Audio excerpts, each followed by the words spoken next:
The following program is meant for adult audiences only. If you are easily offended, you are choosing to be offended by continuing to watch. If jokes upset you, whether bad or good, you might end up crying. Being a bitch in life is difficult, I imagine, but you must find a way to continue. For all the haters and lurkers, hope you enjoy the show.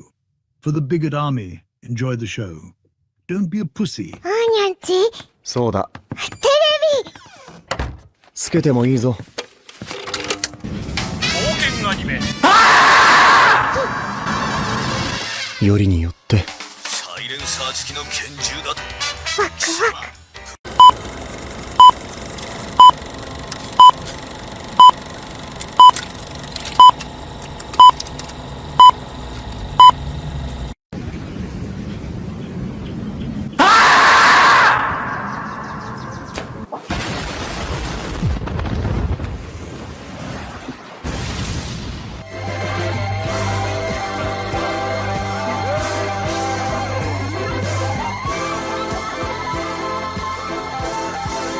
Here we go! Lucha, lucha, lucha, lucha! It's the way of life!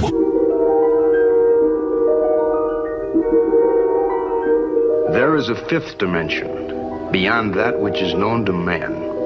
It is a dimension as vast as space and as timeless as infinity. It is the middle ground between light and shadow, between science and superstition, and it lies between the pit of man's fears and the summit of his knowledge. This is the dimension of imagination.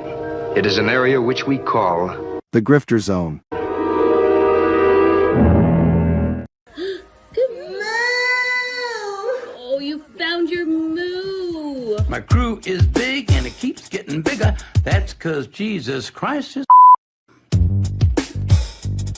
Man, I want to get drunk in a hotel room with you. That might be taken Crazy. out of context. Gay, gay, gay. Oh. No.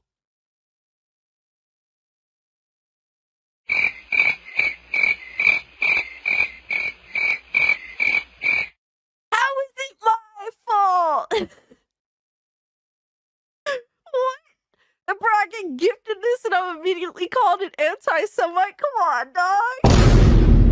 Bruh. What are these characters? Nazi furry? Hypno, why would you do this to me? Said, welcome to Goonergate. Protect your booty hole.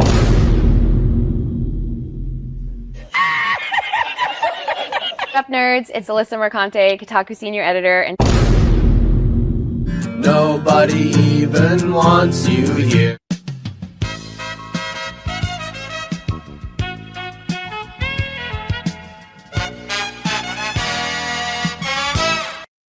And I would take her to Chili's, maybe. You know, like, genuinely, I just want the best for her. Genuinely. Listen, if it was consensual and you didn't hate the Jews, I'd fuck the shit out of you. I would. What did he say? People are gonna clip that. You know that I don't. Clip it. I know you don't. Come on. But that's the thing. Why can't we have fun? Bruh. That's an interesting way of putting. That makes sense. He's jealous. Fuck yeah. Been knew I was that bitch. I didn't need a man to tell him to fuck. And Hypnotic again, member for 1 month. Thank you. Enjoy first Berserker. What's that black stuff between an elephant's toes? Slow natives. Wait. Wild. Yeah. On the other end of the spectrum. Yes. Okay. I'd say that goes out of dad into dark, but sure, yeah. Mm-hmm. Definitely dark.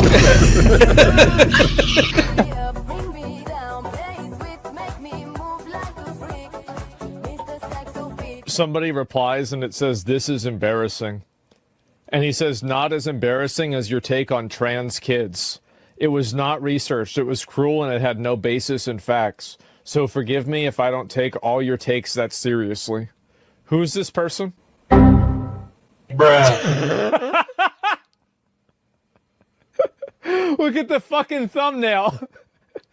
God of Cock Meltdown. Oh my God, look at this. Oh man. Yeah, sure. Trans kids, for sure, man.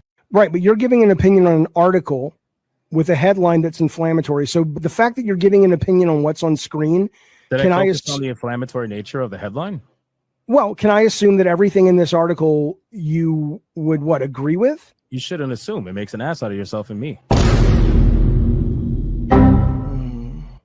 Okay, so that down his timeline, you're gonna see a lot of ass and titties. Okay, me on my Twitter timeline, you ain't gonna see none of that. As a matter of fact, like I can show you, I can scroll down my entire news feed on Twitter. Why would you ruin my point? I'm trying. God damn. Why would you ruin it?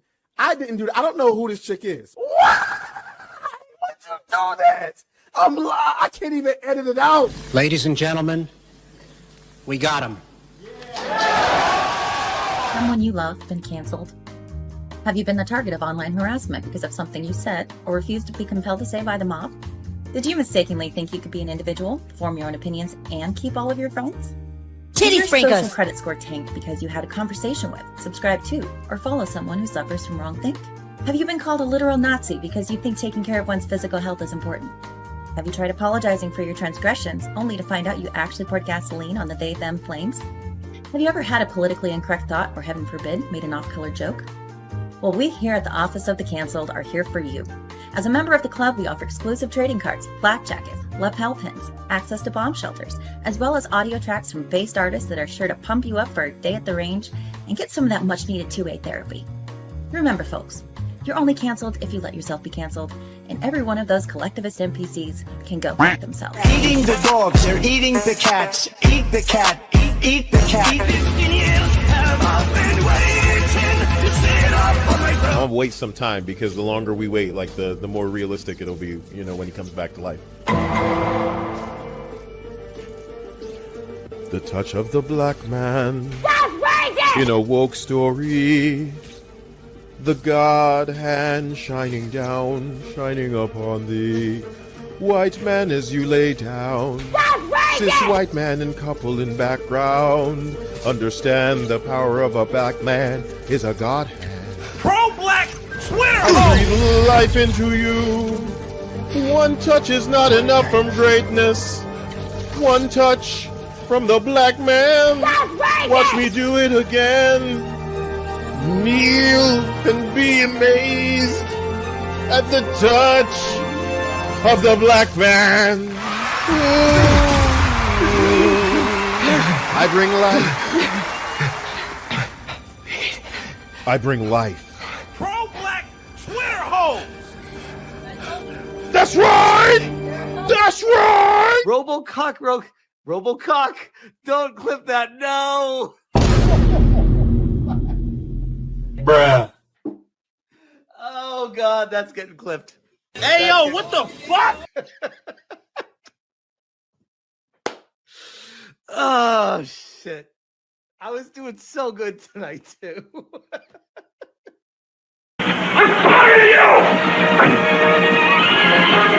Drops, retard. Robocock.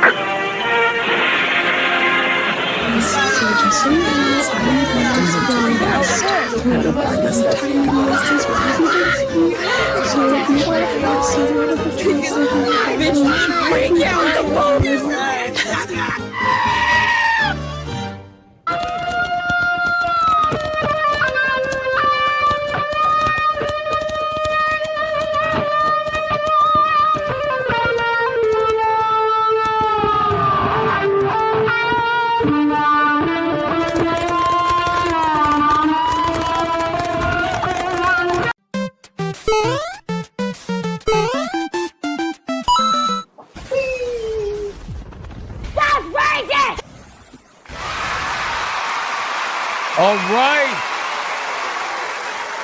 Ladies and gentlemen, welcome to another episode of Hypnocast. Holy shit. Why did that play? That's right. We are live, boys. We are live. We are live. We are live. We're going to dive down the rabbit hole that is known as the internet. But before we do that, boys, bring it in. Come on, let's go. Bring it in. Bring it in. We got to hug it out, man. Listen, hug it out. Hug it out right now. Stop being angry at each other. I don't think you're angry at each other. Stop. Listen, just hug it out. Hug it out. That's all I'm saying. Hug it out. Let's look at the chat. All right, it's a pretty good start. We got a no homo in there. That's a pretty good start. Not bad. One more time, though. Look at the chat. Okay, at least that time we're hugging the panda and we're not using dick emojis on the panda. So you know what? I'm going to take that as a win. I'm going to take that as a win. Listen very closely. If you're watching on YouTube, like the stream. Let's go. Like the stream. Figure it out. If you're watching on Rumble, like the stream. If you're watching on Twitter, like the post. And if you're watching anywhere else,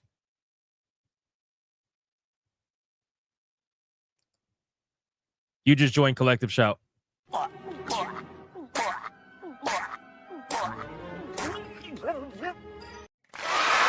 the stream. Don't let that happen. Don't let that happen to you. Can I get a mic check, please? Mic check, titty check, balls check. What are we checking today? Boys, we actually have a lot of gaming news today. I know we've been like censorship nonstop lately. It's absolutely insane. But listen, we got a lot of gaming news today, man. A lot going down in the gaming sphere. Can't wait to jump into that. But we do still have some more information that we got to go over. Some good old Collective Shout information, because now apparently they have another person who is advocating for them by the name of Michael Salter. Yeah, Michael Salter, professor and director of the Childlight East Asia something, whatever. Yeah, we got that to talk about. We got a lot we got to go over. What else we checking? Moan JT check? Never.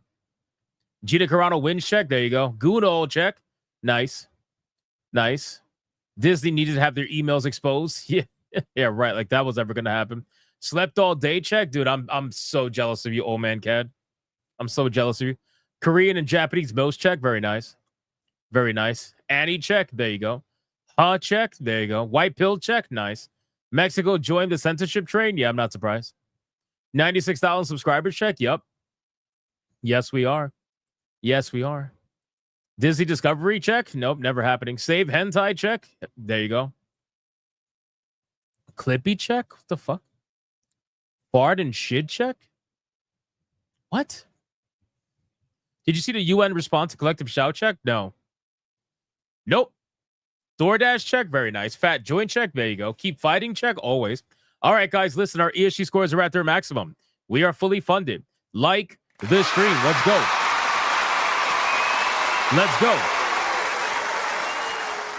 Let's do the Big Army roll call. Let's see who is in his chat right now. Aside from former Kotaku urinalists that are liking the stream. Black samurais that unfortunately did exist at one point but no longer do and are liking the stream. And people that swear they like the stream, but let's be real, they don't, because for some reason it's so difficult to just like the stream. Basically. St. Hugo, what's up, man? Deco Leader, Pirate Dark, what's up, man? Louis Pacina, a whole bunch of random letters. The Voice in the Water, Lenny, Gray the Merchant, Colonel Ruv, Tim Grove. What's up, Tim Grove? Old Man Cad. What do you mean you're ready to go back to bed? You just said you slept all day. What do you mean go back to bed?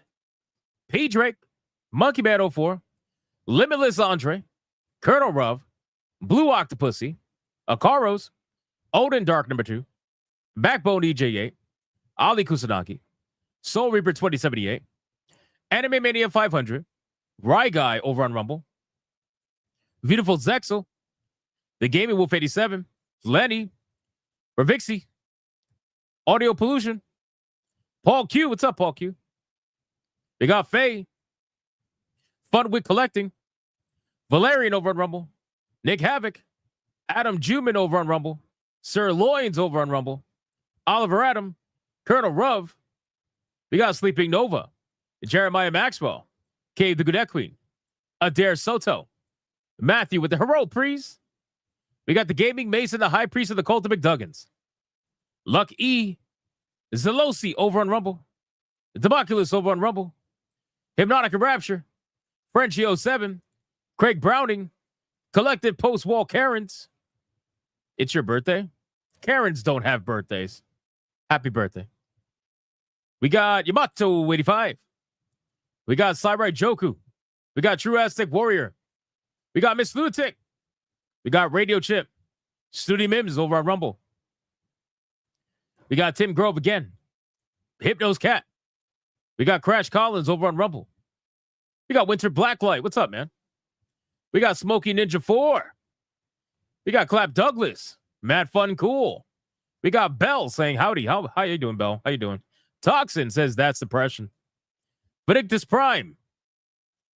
We got Rockin' Hound Dog. We got Razorburn. We got, let's see, Jigmeister. Mystic Vegeta. All right, 4 more people, boys. 4 more people. And then we got to get on with the show. We got Fubar. Directions unclear. Tried to like the stream. Got dick stuck in the keyboard. That sounds painful. It also sounds like you might be Asian. Anyway. Dead Eyes Lock over on Rumble. Faye, what's up, Faye? Dark Exile.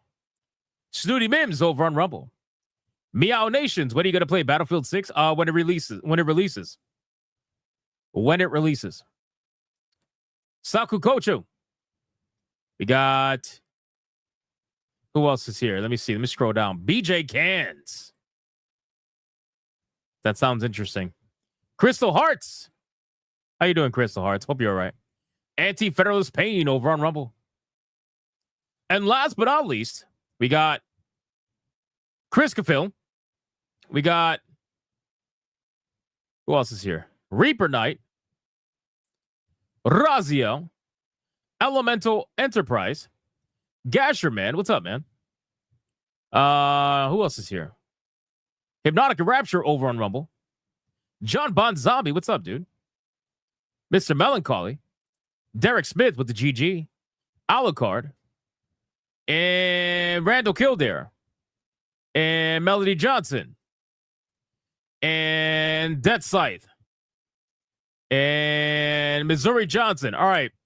I called out as many people, Prism Sands, as I possibly could. Let's sacrifice your fellow Bigot Army member and let's see who is going to get today's massive final call out money shot today. Who is it going to be? Who is it going to be? That was 24. Man, you can't count. That was obviously 4. We got Mr. Melancholy saying to go down with booty hole protected. No lotion. No Orochimaru. No Sneeko. Chair. No collective cunts. No UN by 5. By the power of titties, it's a flood. 1, 2, 3, 4, 5.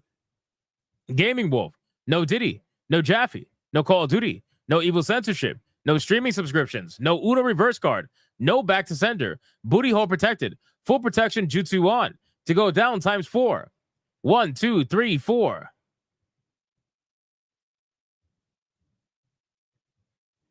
Holy shit. Schizosaurus, man. Schizosaurus. Did you really think that by giving a stone statue emoji that was going to protect you? Did you think that was going to protect you, Schizosaurus? Is that what you're thinking? Huh? Yeah, it was quick because Schizosaurus did not protect his booty hole. Congratulations to Schizosaurus. You are the recipients of the money shot today.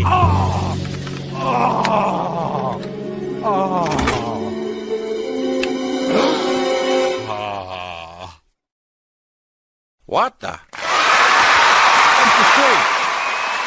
Like the street. All right, boys, listen, we got a lot we got to go over today. All right, sincerely, we have a lot of news that we have to cover. We got some fast topics like Overwatch getting in trouble for using AI. Yes, Overwatch using AI. Shocking. Very shocking.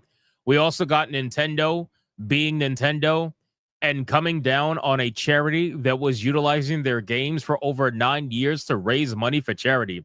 Nintendo was like, fuck your charity. This is our games. You're not allowed to use it anymore, bitch. You know, they're the good guys. Then we got Battlefield, pretty much almost outdoing every single Call of Duty game ever made on Twitch, which is pretty interesting. We got another video game, Sweet Baby Inc. video game, being canceled after 5 years of development. We got some Fortnite news, an update that they're going to have to Fortnite that you Fortnite players, I think, are going to want to know, if you don't already. And then, main topics of the day. We got a brand new person and a supposed professor and director of something from East Asia. I don't know. The title's not even there. I gotta find it. But apparently he's coming out and being a male feminist, obviously, and he is very disappointed in everybody's actions towards Collective Shout lately.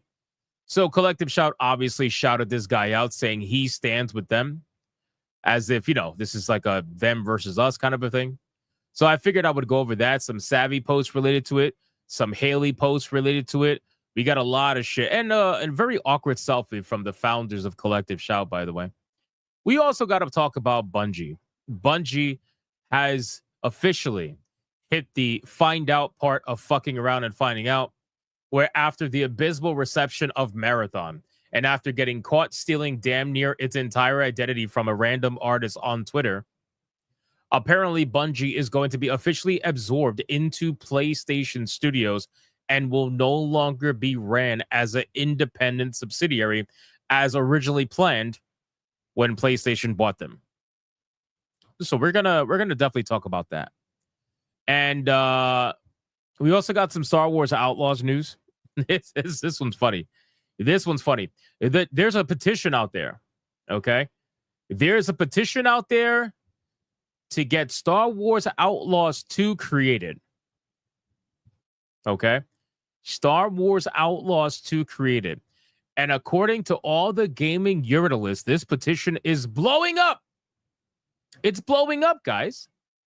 It's blowing up. There's an insane amount of people signing this petition. So I figured I would cover it and talk about it because I feel like it's very important, right? It's very important.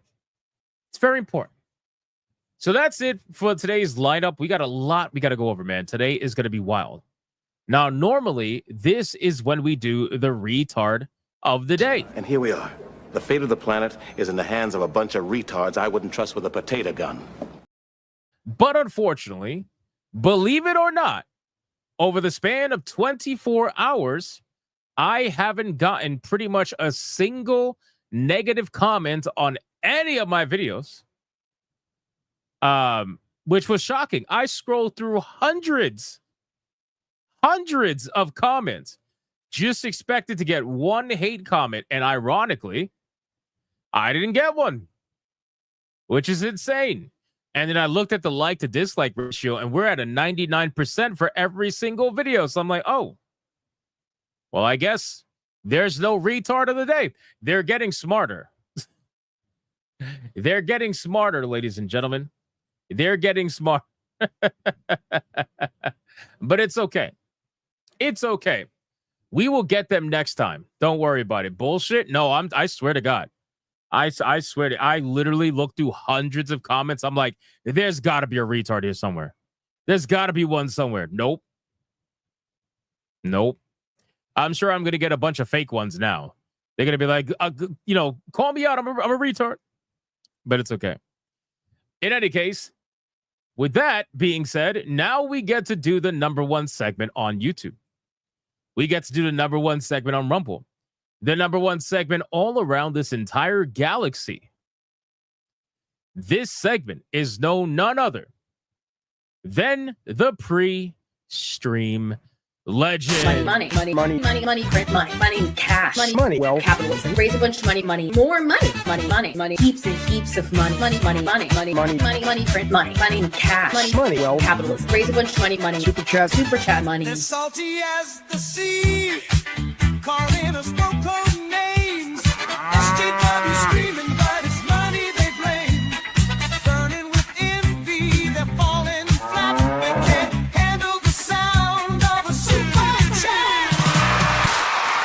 All right. Let's go over the pre-stream legends. There was a lot of them. So let's cover them as we are on our way to 423 tier 1s in a row and 111 tier 2s in a row. You guys have been insane. I appreciate it sincerely. We got Dragon with a 10. I respectfully disagree on Gina winning. We need, well, I mean, to be fair, when I said she won, it's because, well, she won. Like, she beat Disney. It may not have been the way people wanted, but she did beat Disney. Oh, I forgot to talk about in the topics. Yeah, we're going to talk about Gina Carano, too. I totally forgot to bring that up. Jesus Christ. We needed Disney to be taken to task. She had Elon backing her. If this happens again, there will be no legal precedent. So here's the thing about this, okay? When it comes to Gina Carano, and again, I have no skin in this game, so I'm not gonna pretend like, you know, I care one way or the other. But here's what I will say, okay? It is a lot easier to say what should and shouldn't have happened when you're not the one that's in the hot seat, right? I feel like people project their desires of the outcomes that they want to see from a lawsuit that they're not even part of onto the people who are in the lawsuit. And it's like, at the end of the day, Gina Carano's the one that's going through that shit. And I understand she has Elon Musk behind her, but let's not pretend that Disney was a small fry either, right? You're talking about Elon Musk versus the entirety of Disney. I'm not saying she couldn't have won, and I'm not saying it couldn't have gone into Discovery. But what I'm saying is, I do feel like people project their desires as what they wanted to see from it. Everybody wanted to see Disney go into Discovery, right? Everybody wanted that. Everybody wanted that. But at the end of the day, it's Gina's lawsuit. You know what I mean? It's her lawsuit. And the fact that Disney was forced to pay an ungodly amount of money, I would guarantee you it's a lot of money. An ungodly amount of money to Gina Carano. That is a small W, whether people want to admit that or not. So, in my opinion, because that's essentially getting Disney to admit into the public eye that they were wrong. Even if they're not going to make a statement, even if they're not legally required to make a statement, them paying that money and everybody seeing settlement, well, that basically says that they were wrong, you know? But in any case, what I will say is that, you know, the chances of this happening again is probably going to be pretty high. I don't think anytime soon. I'm sure they're probably going to do it again, you know, much, much further down the line when things settle down. But this is why, you know, always keep these companies accountable. Anyway, I'll cover that in the topic. Adair Soto starting us off. Oh, by the way, I just want to make it very clear, really quick. For anybody that thought Disney was going to allow this lawsuit to go into Discovery, if you genuinely thought that this lawsuit was going to go into Discovery, I don't know what to tell you, man. I don't know. I said it from the beginning when covering this lawsuit. I said that there is no fucking way that Disney is ever going to allow this to go into Discovery. It doesn't matter how much money they got to pay this bitch. If they need to take care of her kids and her kids' kids and her kids' kids with the amount of money they were going to shell out, then they were going to do it. There ain't no fucking way. There ain't no way. And you could say, well, it wasn't Disney's choice. Well, Disney knows that money talks. Money talks at the end of the day. People may not want to admit that, but money does fucking talk at the end of the day. That's just something that people are going to have to admit to themselves at some point. Because people out here could be all high and mighty and say, well, if I had Elon Musk, I would take them to town. But if Disney were to come to you with billions of dollars or even high hundreds of millions, and they said, take this and let's just end it, you would take it. Most people would take it. I'd say 99% of people would take it. They may say they wouldn't online, but they would. Adair Soto gifting 1 Hypnotic membership. Thank you, Adair Soto. I appreciate that. Mr. Melancholy with a 149 super sticker. Thank you so much, brother. I appreciate that. Then we got Adair Soto again with 1 Hypnotic membership. Adair Soto was like, today is the day. Nobody's beating me. I'm going to be the first one to throw the memberships out there. Thank you, Adair Soto. I appreciate you, man. Thank you so much, man. Let's see. We got BioT Wolf 19 with a 5. What did Nala say to Simba in bed? Move faster. Oh my God, bro.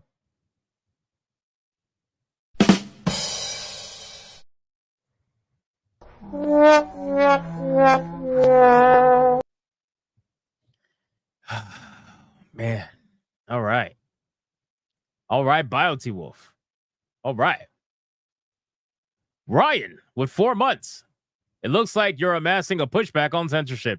Clippy is here to help. Who the fuck is Clippy? Who is Clippy? What's Clippy? What the hell is Clippy? I've been seeing Clippy lately all over Twitter and stuff like. I have no idea what Clippy is. Am I going crazy? Who is Clippy? I have no idea. Thank you so much for 4 months, man. I appreciate it. We got Gray the Merchant. Oh, wait, I remember Clippy. Clippy is the fucking mascot of what the fuck? Oh my God, wait, it just came to me.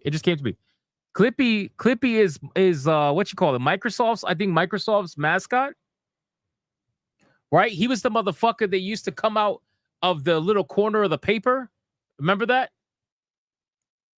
I remember that. I remember it now. My brain just reactivated. I remember that. It was one of those things. I remember he used to come out of the corner of the paper. Hey, I remember that. Clippy is here to save us. Yay, let's go. Gray the Merchant with 7 months. It's that time again. Sensor beads are now available to perform your desired position. Stoney's beads, beat on, like, sub, comment, and hit that bell. Damn. Amazing. Collective post-wall Karens for a 2, so are we screwed? I am becoming monkey-pilled. I think the world is screwed, but we could go down fighting. Ali Kusanagi dropping the first membership banger of the stream, which you know what that means.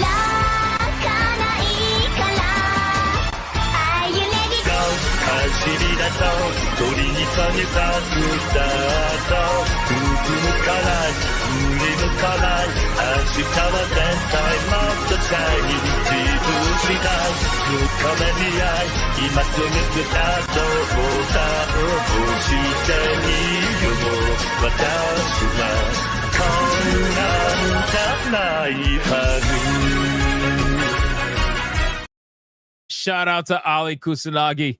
Thank you so much, man, for the 5 membership banger. Then the Gaming Mason, the high priest of the cult of McDuggins. It's a fucking insane name. Becomes a member all on his own. Shout out to you, man. Mr. Melancholy, with a 2. Collective K's, the United Nations can eat a dick. Sounds about right. Gaming Mason for 11 months. Buenas pinches noches, bigots and gunettes. McDuggan saves, and for fuck's sakes, fuck Collective Shout and the puritanical bullshit. Shout out to you, man. I appreciate it. We got Paul Q, the absolute legend known as Paul Q, dropping a massive 10 membership. Bang.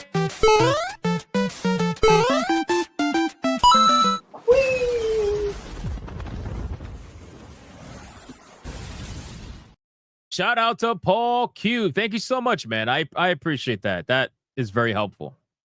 The voice protagonist became a member all on his own. Shout out to the voice protagonist. I appreciate that.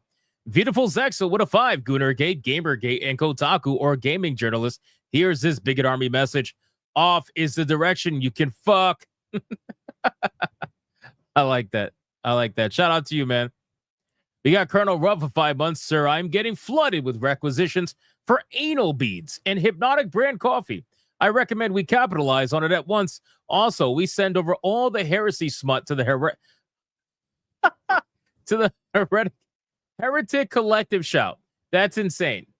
Shout out to Colonel Ruff, man. You got to get those requisitions done. Get it done. Louis Messina. Shout out to Louis Messina with the 1 membership, man. Thank you so much. I appreciate that, man. We got Nico with the COP 10,000. Shout out to Nico, man. Thank you, man. We got Uper. Oh, wait, what am I talking? That's an orange boy. It's an orange My hands boy. are shaking, but I'm still shooting. And I'm still getting the headshots. It's like boom, headshot, boom, headshot, boom, headshot. Thank you so much. I appreciate that. Uper with a 5 says, howdy, Hypno. What's up, Uper? How you doing? Independent Corey with a 2. Clippy is now the mascot of Right to Repair. All right, I'm good. I'm good. Let's fucking do it. Let's fucking do it.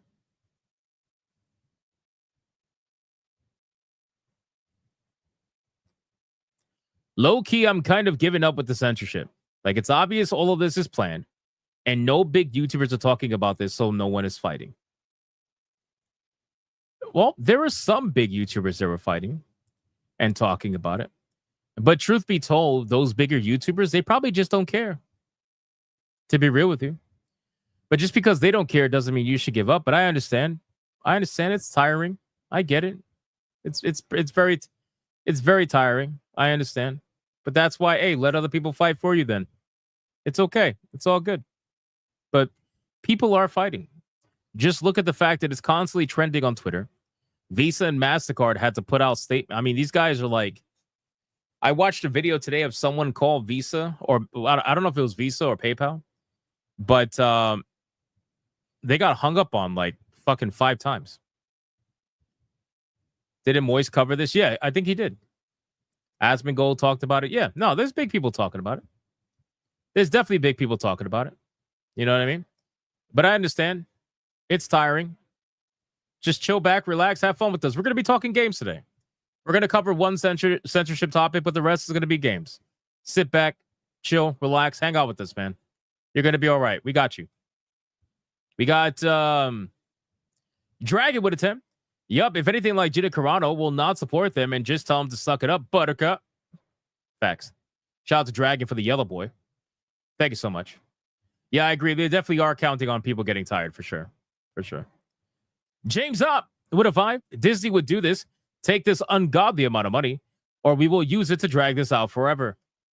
Yeah, I mean, you know, to be honest with you, just how people are tired of hearing about the censorship. Imagine being in a lawsuit with Disney for years.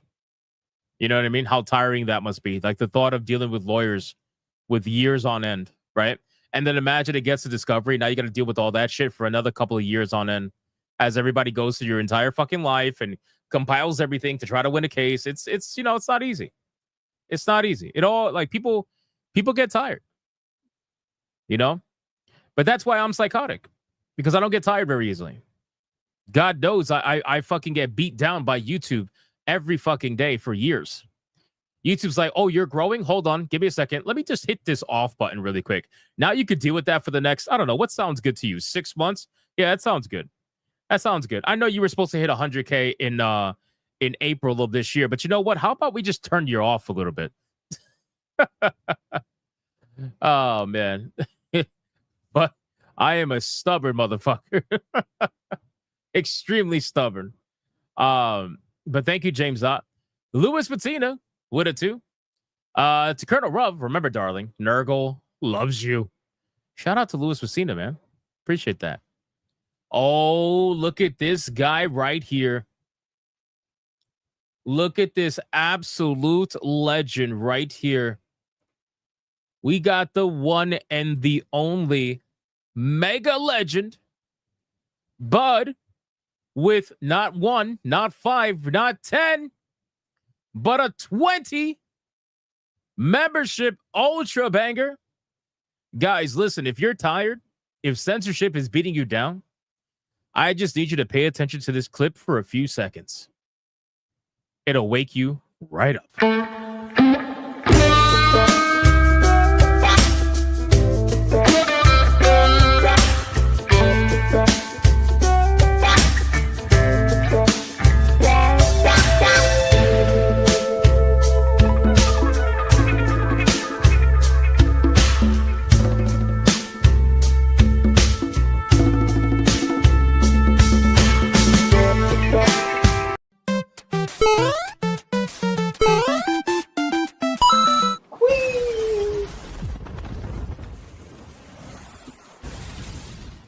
Shout out to Bud for dropping that 20 membership ultra banger. For those of you that might be new to the stream, maybe you don't know the lore behind all the, clips and stuff, which I am going to get more. I'm desperately trying to find time. I've been fucking banging out games left and right on Grifcast lately. It's been taking all my time, but I'm going to do it. But every time we get a 20 membership or higher, or every time we get a red boy or higher, we get some gooning going. That's basically it. So shout out to Bud. Thank you so much, Bud. I appreciate you, brother. I really do. That means a lot to me, man. Shadow Cat with it too. I don't get tired. Phrasing. Oh, no. I mean, I get tired. I'm actually really tired today. Today was a pretty long day, but you know what? We're hanging out. We got to put on the energy, man. People need some information. People don't want to hear that shit. We're hanging out, boys. We're having fun. That's what we're going to do. Dragon with a 5. You're stubborn and I'm stubborn too. That's why I like you. Oh, thank you, Dragon. Yeah, no, I'm a stubborn motherfucker. I am absolutely a stubborn son of a bitch. There's no doubt about it. No doubt about it. I will bang my head against the wall and somehow blame the wall. That's what I would do. That's what I would do. All right, let's go over to Rumble. We got Rumble, and then we're going to get on with the show, man. We got Anti-Federalist Pain with a 5. Whatever you do, if you're playing Death Stranding 2, do not fall asleep next to your coffin board. Don't ask why. Don't look it up. I know you will. Just trust me. No, to be honest with you, I'm not going to look it up because, I don't want to know anything about it. I didn't look up anything with Death Stranding 1 before I played it, so. Snooty Mims just dropped a $20 My hands are shaking, but I'm still shooting. I'm still getting the headshots. It's like boom, headshot, boom, headshot, boom, headshot. He says, hail Hypnotic, Gina is a boss. Hail all my badasses over here on Rumble. Hail Chad. Shout out to Snooty Mims. Thank you so much for the purple boy, man. I appreciate that.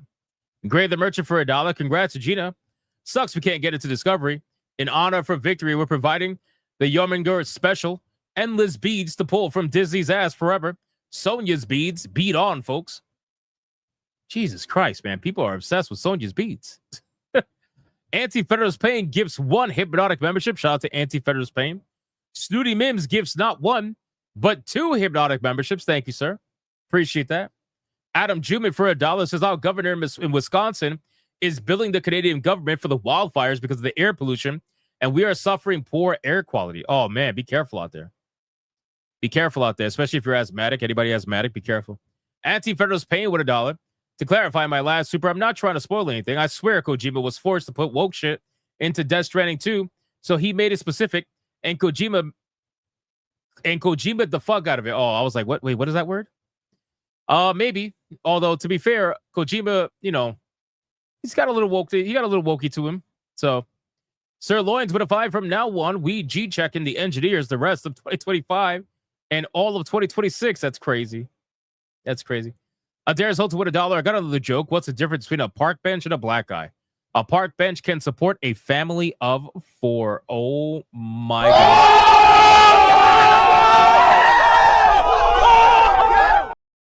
That is insane. That is insanity. Holy shit. Deadeye's Lock with $1. What? No Discovery on Disney? They're just scared. They have more skeletons in the closet than Hollywood's cesspool of PDFs. Yeah, honestly, like I said, I never once ever believed that this was ever going to get to Discovery. Never once. I don't. Obviously, I would have loved to see it. Everybody would have loved to see it, but I never thought it was going to happen. Adair Sultan with $1. Okay, maybe that joke was too much for other people.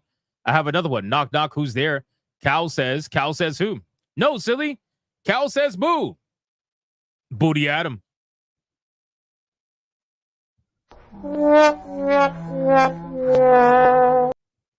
That's rough. Adam June with $1. Everyone forgets the toll this takes on Gina. It's not easy going through a lawsuit. Been there 2 times. It definitely is not easy. Snooty Mims gives 1 Hypnotic membership right after that. Thank you. I appreciate it. Sir Loins with a 2. Puerto Ricans got diesel fuel in their veins. Hypno will keep fighting, and I'll never stop talking shit. Yeah, man. Yeah, man. I'm unbelievably fucking stubborn, which I feel like is the only reason why I am anywhere close to 100K. Because otherwise, content like mine, YouTube no likey. Let's just put that out there like that. YouTube no likey this shit. I have to force myself into the algorithm by ruthless aggression. Dare Soto with $1. Who says tired? I'm not tired. I hear no bell ring. I'm a stubborn man. I hear no bell ringing. Venectus Prime with $1. Do not go gentle into that good night. Old age should burn and rave at close of day. Rage against the dying of the light. Look at you, Mr. Fucking Philosophical. I like it. I like it. Very famous quote. I love it. Good job. Good job, Venectus Prime. All right. Did anything come in on YouTube? I think one did. Serpent Mongrel for a 2. Clankers. Carefully crafted waifus. Shout out to Serpent Mongrel. Thank you so much, man. Okay, we are fully caught up everywhere, guys. Thank you so much for the insane pre-stream legend support. We're going to jump into the fast topics now, but before we do that, I just want to say really quick 2 fast things, 2 very fast things, okay? Number 1, the channel has been exponentially exploding. I mean, we literally just passed 95,000 not that long ago, and now we are somehow at 96,155. So I'm going to continue to ask people. We are under 4,000 away from the 100,000 subscriber mark. If you guys are not subscribed and you enjoy the content, please consider subscribing today. If you guys are, maybe you thought you were subscribed, but perhaps you got unsubscribed because YouTube also sucks and does that, then consider reminding yourself to check that you are still subscribed, because that's what YouTube does. YouTube likes doing that, right? We just lost this one person right now, but don't worry, they're going to be replaced in just a couple of minutes by the end, by the end of this segment anyway. So thank you guys for your insane continued support as we reach, there you go, replaced. As we reach, little by little to 97,000 subs, man. It's been insane. It's been genuinely insane, to see it happen. And as we get closer and closer, I look at this number and I'm like, there's no fucking way this is really going down. But apparently it is. Apparently it is. So thank you guys for that. Number 2, yesterday during stream, I surprised Sheepsidian. I surprised Sheepsidian by having everybody just raid his channel and try to get him to 500 subs. I don't think he got quite there just yet, but we managed to get him from, what was he at, chat? He was at 250 something. I think it was at 250 something or whatever. We managed to get him well over 400 subscribers. So we got him almost to the 500 subscriber mark, trying to get him monetized. So thank you guys so much for helping me try to help Sheepsidian. That was awesome. It was great to see everybody come together and try to make it happen. Again, I don't think he quite hit it. Actually, let me check right now. Let me check right now. I don't think he's live. Hold on one second. So guys, if you could do me a favor for the new people who are in the chat right now, this person here is a friend of ours of the channel. He is a permanent member of Saturday Night Hypnosis. He is a permanent member of Saturday Night Hypnosis. He does nothing but gaming streams. Funny ass dude. Very consistent. Very much a huge help to Saturday Night Hypnosis. If you guys could go subscribe to his channel to help him get to 500 by the end of today, that would greatly be appreciated. That would greatly be appreciated. Seriously, if you could do that, the channel is in the chat right now. I'm linking it, and I'll check by by the end of the stream, and we'll see because he's at 429. He's really close. He's very, very close. I'm going to drop it in Rumble too. I know you guys on Rumble like using Rumble, but if you have a YouTube and you're not subscribed, consider checking out Still Sheepsidian. Kiata Coley says, Side Scroll is totally ripped off your Waifu Battle today. They gave you multiple shoutouts though. Yeah, I noticed that started to happen on multiple channels where people think that they can rip off the Waifu Battle And I'm not going to lie, it's getting a little bit annoying. It's getting slightly annoying, but you know what? At the end of the day, you guys know where you can find the OG Waifu Battle, and it is what it is, right? It is what it is. Just remember who was the first one to do it. And if you see other people doing it, well, just realize what they're doing. That's all. That's all. Anyway, let's just check this really quick and see where we're at. 429. Holy shit, he's at 471. He's at 471, guys. Wow. Hold on. Holy shit. You guys absolutely killed it just now. Wait a second. Wait a second. Holy shit. Dude, that's insane. Wait, can we get him to 500? That's insane. Wait, can we get him to 500? Guys, subscribe to his channel right now if you can. If you can. I see people saying they subscribed. Why would they do that? It's kind of lame. I don't know. I've seen a couple of channels try to rip off the Waifu Battle. Whatever. Like I don't find it funny. I've spoken to some people who have done it. It's like I don't find it funny. But hey, listen, you shot me out, no problem. I got no hate. I got no hate to people, but at the end of the day, like that's my thing. You know, everybody knows that's my thing. But anyway, it's fine. It is what it is. I don't want to harp on it. Sheep City, and let's check them out really quick. 489. Guys, we need 11 more. We need 11 more, ladies and gentlemen. 11 more. 11 more. Look at it. Everybody's like sub. Thank you, guys. Seriously, he does really good gaming content. Hilarious dude. Trying to get him to 5. 496. We're at 496. Holy shit. Let's check it again. 499. Who's number 5? Who's number 5? Will dead subs hurt him? Not at all. 503. Ladies and gentlemen, let's go. Holy shit. That is a massive victory, boys.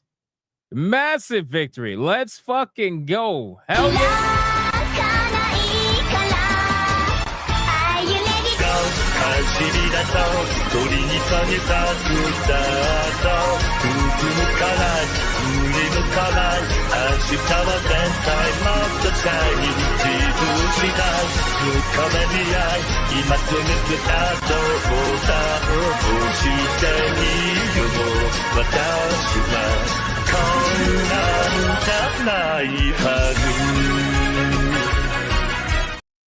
Great job, ladies and gentlemen. Again, if you don't know who Sheep City is, he is a permanent member, has been for a while on Saturday Night Hypnosis, and I've been trying to help him get monetized on YouTube, man. The guy is fucking hilarious. He does fun gaming streams.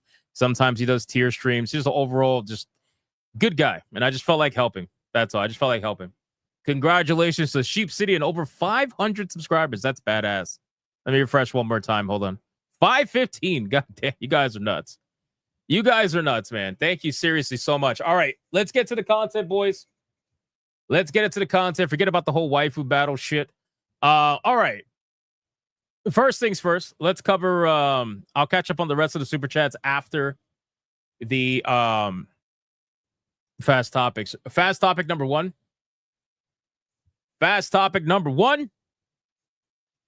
Overwatch 2 is removing new Blizzard Gear Store ad over AI art controversy.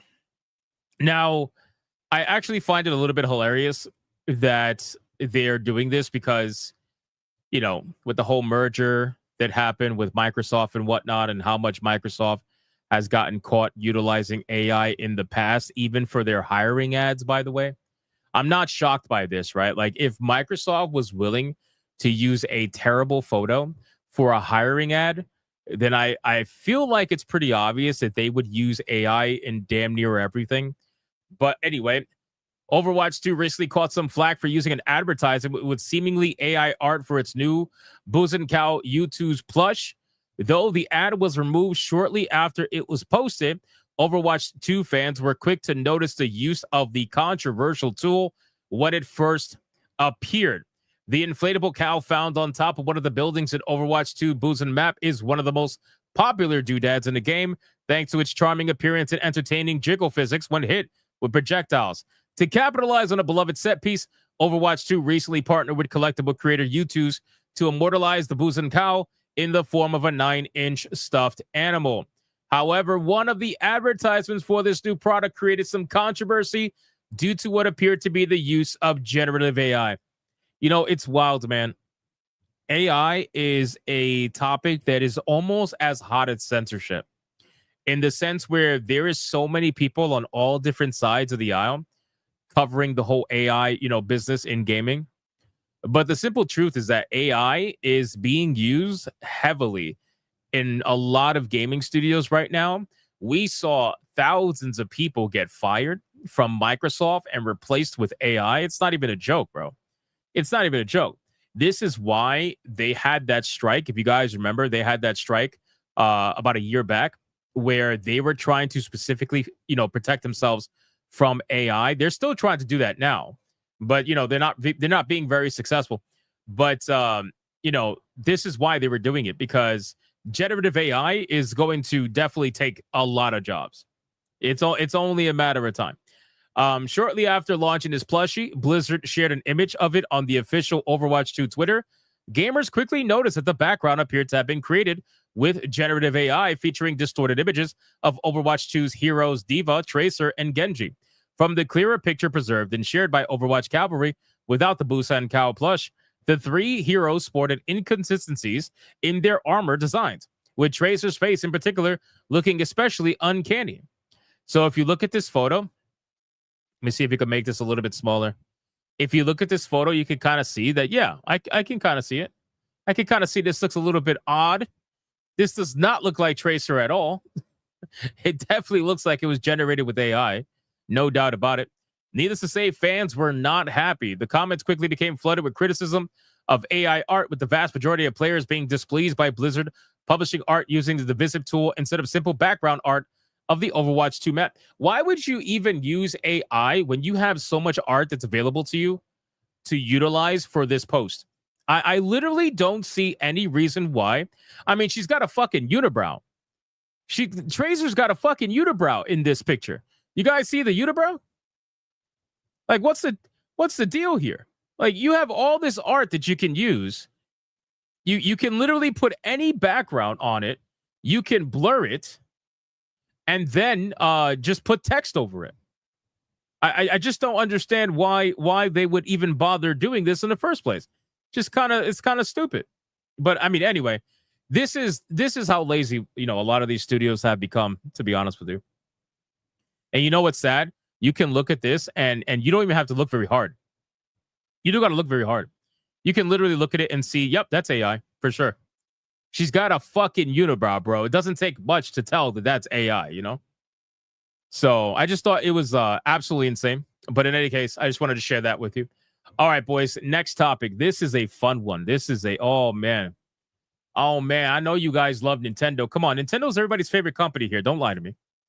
Don't lie to me. Well, everybody's favorite company has now done something that anybody would do, right? I feel like we would all do this, right? Nintendo scores a masterful own goal by forcing its games out of a 9-year-old charity speedrunning event, and tells the organizers that those 9 years constituted unauthorized use, just to put some good measure on it. So what Nintendo basically did is they went to this event that hosts speedrunning, for multiple different video games. And they said, you can't use our games anymore. And everybody's looking at them like, we're doing this for charity. We're not profiting off of this. And they're like, we don't give a fuck. You can't use our games anymore without our permission, bitches. Right? So it says that, again, teeing itself up for a fantastic own goal, Nintendo has contacted the organizers of RTA, one of Japan's largest speedrunning charity events, and wagged their big legal finger. RTA has been raising money since 2014, making this year's event the 9th of its kind. Well, Nintendo apparently has had enough. In a notice posted to the site, RTA explains the following has been machine translated, by the way.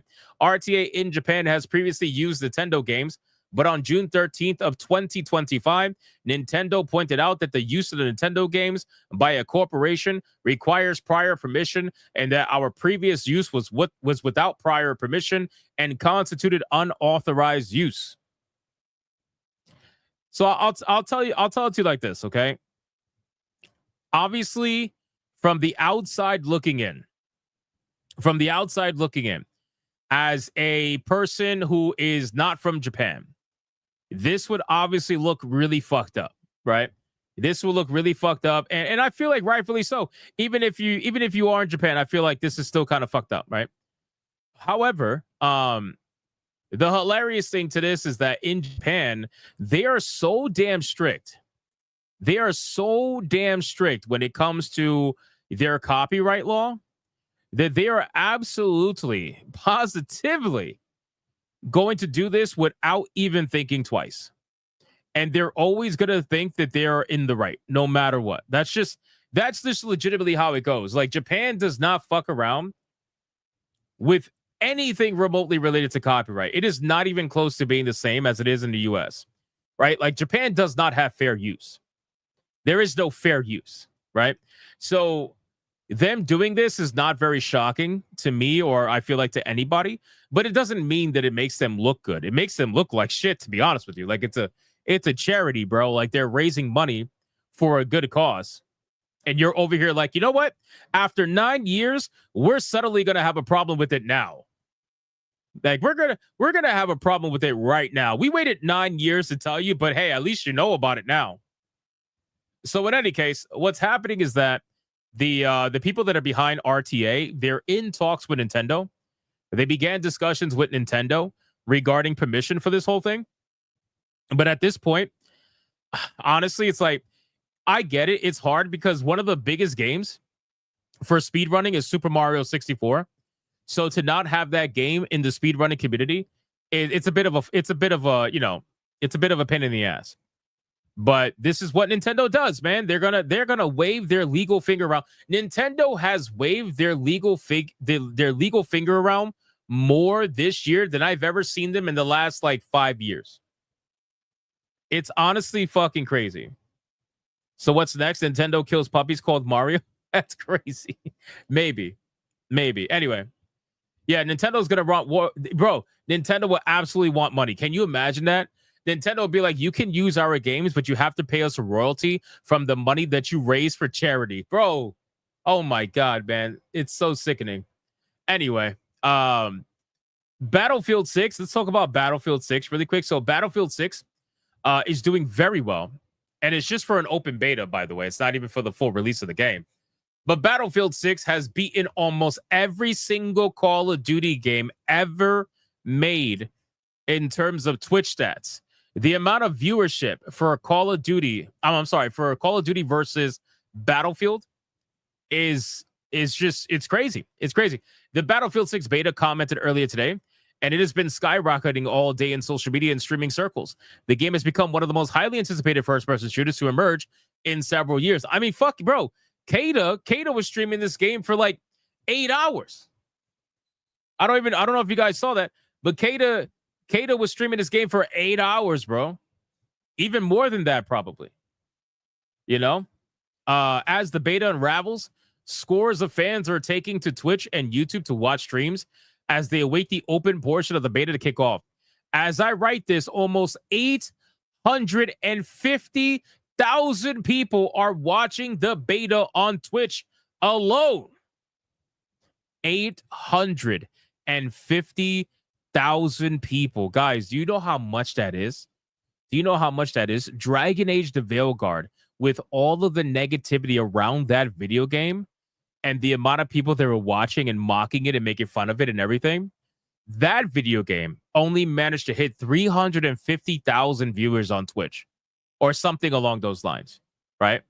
Something along those lines. This game hitting almost 900,000 on Twitch by itself is crazy. I would be very curious to see what it did on YouTube, to be honest with you. I really would. I gotta imagine it did some fucking bonkers numbers on YouTube as well. I'm gonna actually see what the Battlefield 6 open beta numbers are on Steam. Oh my god, bro! Oh my god! Hold on, wait a second. Wait. Bro, the open. Wow. The open beta for this game as of 12 hours ago on Steam by itself hit 334,000 concurrent players on Steam. 334,000. That is insanity. Insanity. Like, I don't even know. I mean, this is just Steam. We're not even talking about anything else. That's insane, bro. That is insane. This game, if this game delivers on what it promises, which from a lot of people who are playing the game, they say it does. Like, it delivers on what it's been promising. If it continues to deliver, I think we are going to have a hit on our hands. I really do. I think we're going to have a big hit on our hands. When this game officially releases in October, when is it released? October 10th? Right? October 10th. So when this game officially releases, I think it's going to be a fucking big one. I really do. I really do. This is going to be nuts, bro. And you know what? If it has, keep in mind, though, I want everybody to keep in mind something, okay? Just keep in mind one thing, because I want to be very fair here. These numbers are really good. Don't get me wrong. But I am going to say this. EA has admitted that they're, well, technically, but they've admitted that they are paying millions of dollars to promote this game via streamers. We've talked about this. They're paying millions upon millions of dollars, some of the biggest streaming contracts we've ever seen for a video game, to promote this video game. I would not be surprised if the reason why the viewership is so high is because some of these streamers are getting paid to promote this shit. So, again, just the gameplay looks good, but these numbers are astronomical. 850,000 Twitch viewers is insane. I haven't seen any game get that in a long, long time.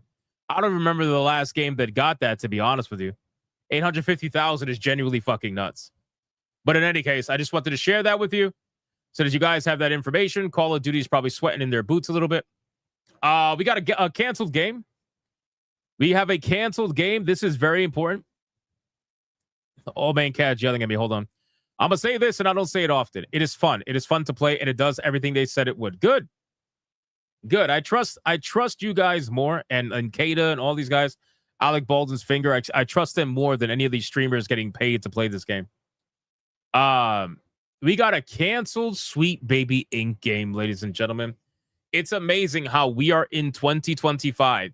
We are more than halfway through the year, and somehow, some way, we still got Sweet Baby Inc. games getting canceled.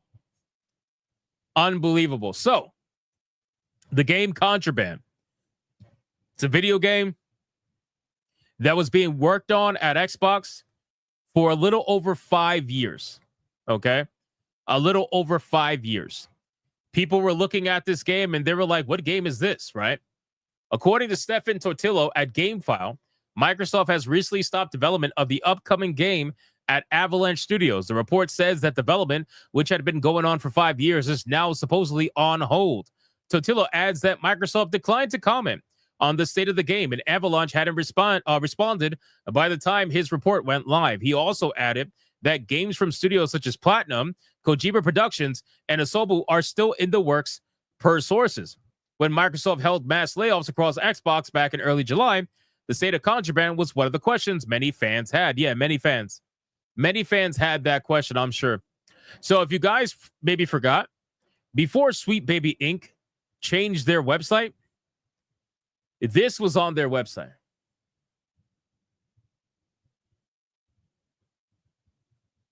Dun, dun, dun.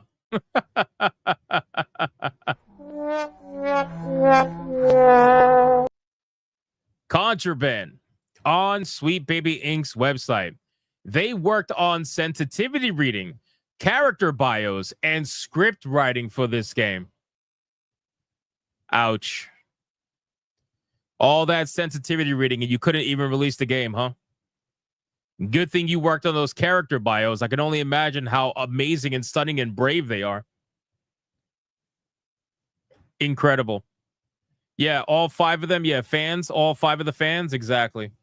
Exactly.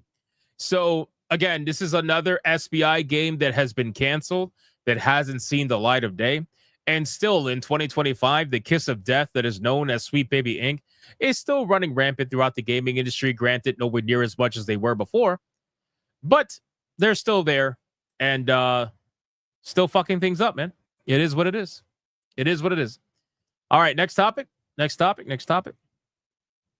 Let's go to Fortnite. Quick Fortnite news for those of you who play Fortnite. Apparently, they are going to potentially be adding proximity chat to Battle Royale, supposedly. I find this to be very interesting because I can only imagine the amount of kids that you're going to have yelling about getting killed in Fortnite. I can just imagine hearing a screeching sound every time you shoot someone in the head with a sniper rifle or something. A new claim states that proximity chat is coming to Fortnite's Battle Royale mode. With Fortnite introducing a brand new season for Chapter 6, Epic Games has a boatload of content for players to try. The update about Fortnite's proximity mode comes from Wensoing and Lulu World. Their latest post on X states that this feature is being developed for the Battle Royale mode. Epic Games has seemingly separated some created proximity chat files so that they can be incorporated into the Battle Royale mode. The feature will also include a setting to deactivate or activate it according to the player's preference. Yeah, exactly. Imagine all of the high-pitched crash outs, bro.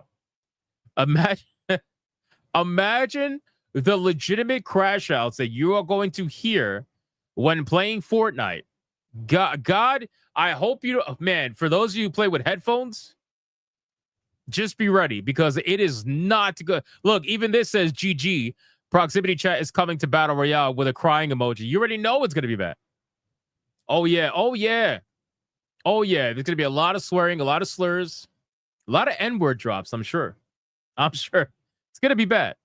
It's going to be really bad. So for those of you that still play Fortnite in the chat, don't worry. You don't have to out yourselves. But those of you that still play Fortnite, there you go.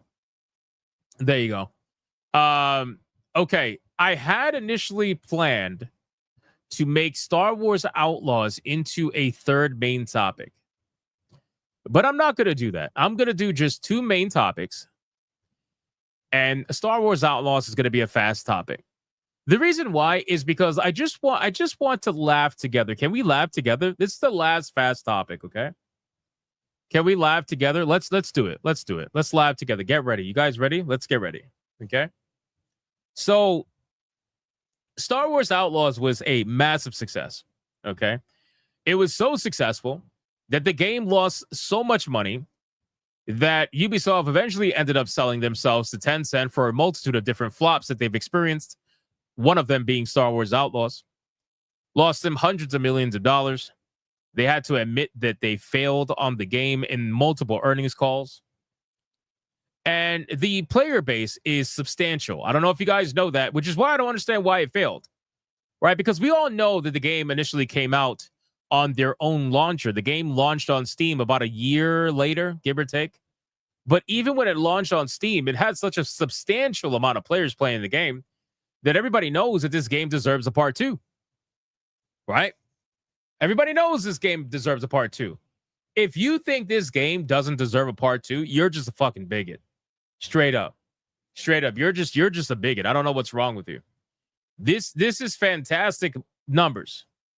This is literally fantastic numbers for a AAA Star Wars experience from a company like Ubisoft that invested hundreds of millions of dollars. I don't care what anyone says. All right.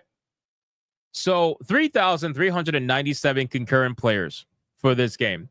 There is 287 people playing this game instead of watching my channel right now. Who cares if I have more people watching my channel than playing this AAA game right now? Who cares? Who cares? Who's keeping track? Right? What are you, bigoted?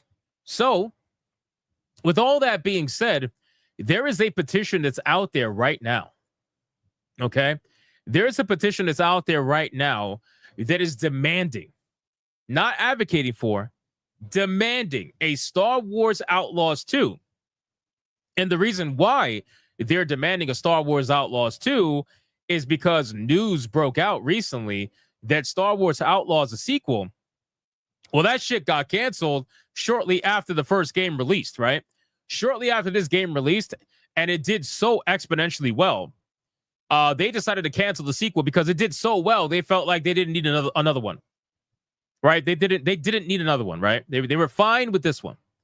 So Star Wars Outlaws 2 petition is blowing up. I saw this headline. I'm like, oh, right, these are my people. These are my people. Where do I sign up? I need to join the tens of hundreds of thousands of people that are signing this petition because this game had so many players that clearly tons of people are going to want to go sign this petition that is blowing up right now, right? It's blowing up, guys. This petition is blowing up, right? So I went to go to the petition to see just how much is blowing up because, listen, man, there's a lot of people playing this game. So I went down, I scrolled down, and I was looking to be excited for this. And lo and behold, I am. They're not lying. The petition is blowing up.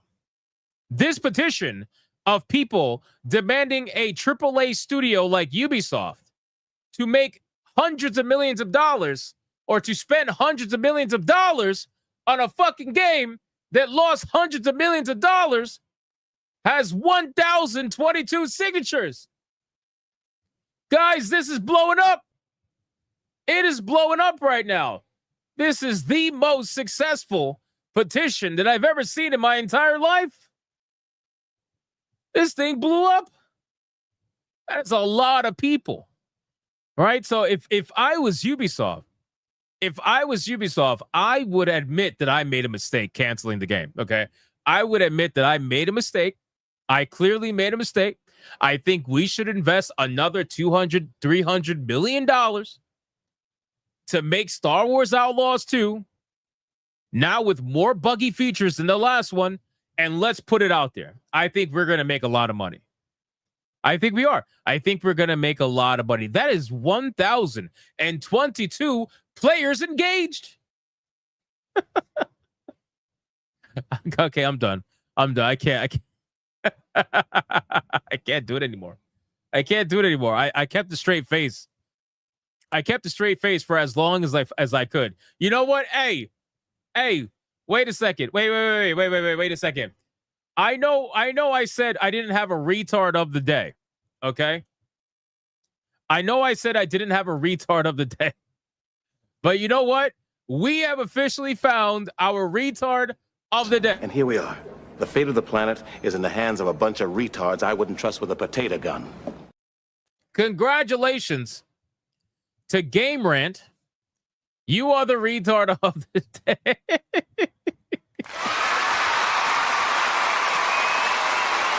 Oh my God. This is great. They're definitely the retard of the day, bro. So, dude, I was looking for stories to cover and to bring to you guys today. And I saw this, in all seriousness, I'm not joking around anymore. I saw this headline and it said Star Wars Outlaws 2 petition is blowing up. And I was thinking, really? Like, I would be surprised, right? I feel like everybody would be surprised. What do you mean it's blowing up? There's barely anybody playing this game. What do you mean? How many people could be signing this? What do they got? Like 50,000? I was expecting 50,000, 60,000, 70,000 signatures. These motherfuckers literally had the audacity, better yet, the caucasity to say it's blowing up with 1,000 signatures. Come on, man. Like, there's just no way. There's no way. Like, yeah, I got clickbaited. I definitely, yeah, that's true. That's true. I got clickbaited. Yeah, 100%. I was like, there's no way. That's insane, bro. When I say that I literally let out the loudest sigh that I have in a long time, I was like, dude, there's just no way this is a serious article. There's no way. This is legitimately, like, it's crazy because these are the people that call us rage baiters. These are the people that call us clickbaiters. Well, they're the masturbators, apparently, because these motherfuckers just flat out lying like this. Petition blowing up with 1,000 signatures, bro. That's almost the entire player base. Do we need to go back to the numbers? That's almost the entire player base, my guy. So anyway, I saw this. I had to share it with you guys because this thing was such a joke. And it made me just sigh my entire life away. I was like, there's no way you guys are serious. There's absolutely zero way this is serious. Right? Yeah, exactly. Expected for a media outlet. Yeah, no, I get it. I get it. Everybody's like, well, you know, it's Game Rant. It's a gaming journalist. Yeah, I get it. I totally understand. I'm not saying I don't get that. I'm just like, damn, bro, there's clickbait and then there's bullshit. This is bullshit. But in any case, it's all good. It gave us the laugh, which I think that's what it was for. It gave us the laugh that we needed today. And it also gave us our retard of the day because, again, I didn't have one, ironically, and I wanted to get one. So there you go. There you go. Thanks for the laugh. I needed that with all the shit going on. Yeah, no problem. I had a laugh at it, so I was like, it's amazing. Side Scrollers has Waifu Battle now. Yeah, I hear that. I'm sure. Anyway, so let's get out of this. Let's catch up on our super chats. And then we will get into the two main topics of the evening. We got two main topics of the evening, boys. They're both fairly long, so we need to give it the time that it deserves. We got Trooper. Well, actually, before that, let me bring up, guys, just a reminder, if you are not subscribed to the channel, please consider hitting that subscribe button. We are almost at 96,200, climbing little by little to the magic 97,000 and the eventual 100,000 if we get lucky. If you're not subscribed today, consider subscribing. I would greatly appreciate it. Trooper with a 5. We got Dear Leader and highly venerated Hypno. Can we watch the new Sydney Sweeney Baskin Robbins ad without audio? Sydney can hold my cone any day. No, because the footage itself will get copyrighted probably. Otherwise, I would have. I'm sorry. I would love to, man. I would love to. Hold on. I saw a comment. Where is it at? I saw a comment. Where the fuck did it go? Oh, here we go. Gray says no. Side Scrollers has hot girl battles. They also gave credit to Hypnotic and told people to sub here. Oh, I appreciate it. As long as it's not a waifu battle. I really don't care. Waifu battles are my thing. You want to do what the new Blackstreet did, which is copy my waifu battle and use real girls? I don't care. I don't care. Like at this point, I'm used to it. At this point, we got German.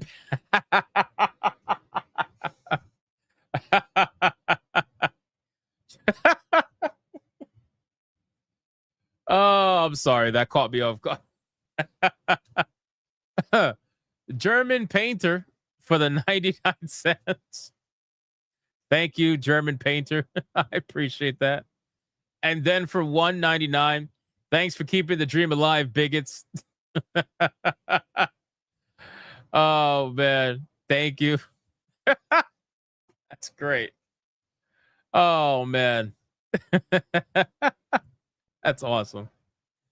Trooper with a 5. Hypno imitation is the highest form of flattery. Waifu battle farming surely would get a certain urinalist who was brick for JT allegedly angry.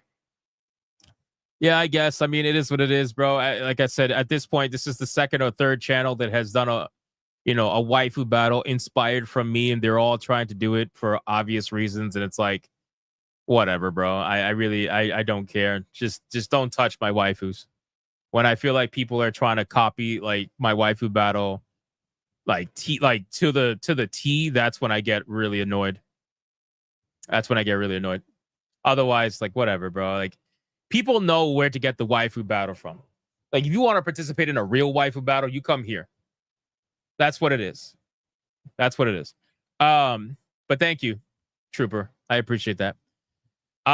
Demon Carol with a 5. If you like that Kiryu clip, you should watch Magic Girl Or. All right, I will. I got to get new clips, Demon Carol. I really do. I really do. T-Jap says, we are 116.85 away from tier 2. This is all. Thank you, T-Jap. I appreciate it. Space Monkey 199, Hexen, Heretic, Doom, The Dark Age got free updates. I saw that. I saw that. I saw that Doom The Dark Ages got some updates. And they added some shit. I was gonna check it out.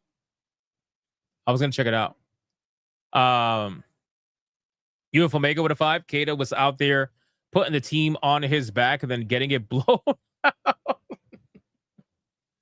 Oh man. Oh shit. Kata is getting his back blown out. Never heard that before. Independent Courier with a 2. Battlefield 6 over 1 million views. BioWare. Oh no. EA cut the fat. Yeah, that's bad. Again, BioWare getting felted by Battlefield. Oof. That's bad. It's rough. Demon Carol with a 5. A lot of those streamers built their careers on Battlefield from back in the day, like Stone Mountain, Level Cap, Jack Frags, Tim the Tapman, and X Factor. I mean, hey, that's great, man. If people want to, if people want to play Battlefield and keep, build a YouTube channel over it, that's great. Or people that have built one before off of Battlefield and now we're back playing Battlefield, that's great.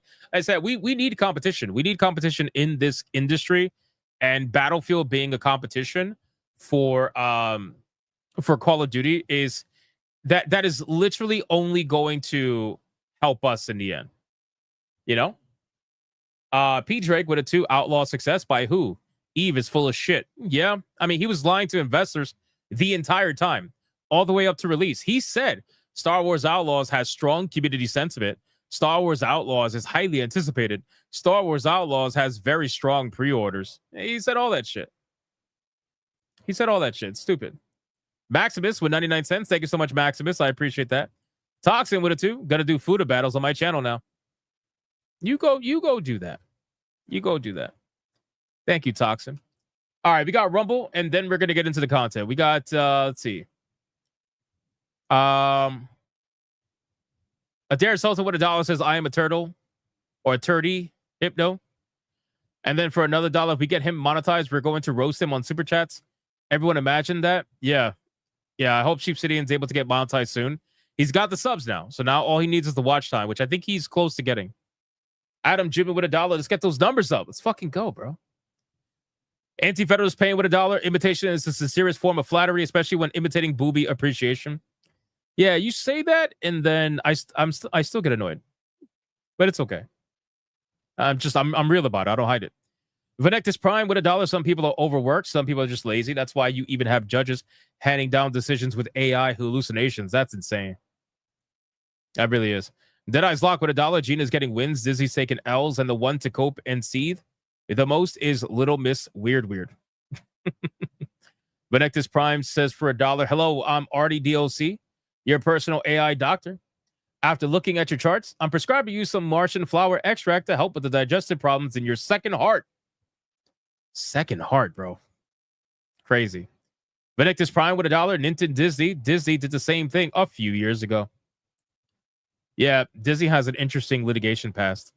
Sir Loins with a 10. Make Russ Val play Fortnite with proximity chat. After one game of being called every slur in the book by some 10-year-old, I promise you he won't want to protect them kids no more. That's a great idea, actually. That's a fantastic idea, actually. Tifa Lockhart with the 99 cents. Thank you so much, Tifa Lockhart. I appreciate that. And Old Man Cad for $1. It was so fun on the server today. People were doing Redazooks.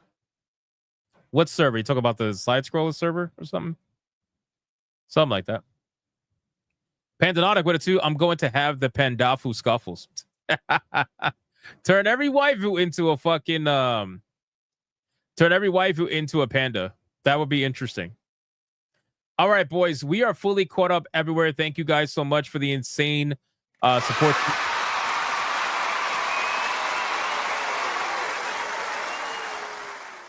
Oh, man, I really do. I appreciate that. All right, let's get into the main 2 topics of the evening. And we, of course, are going to start with none other than Collective Shout. Because why not, right? Why not? How is everyone doing tonight? We're doing amazing. We're doing amazing.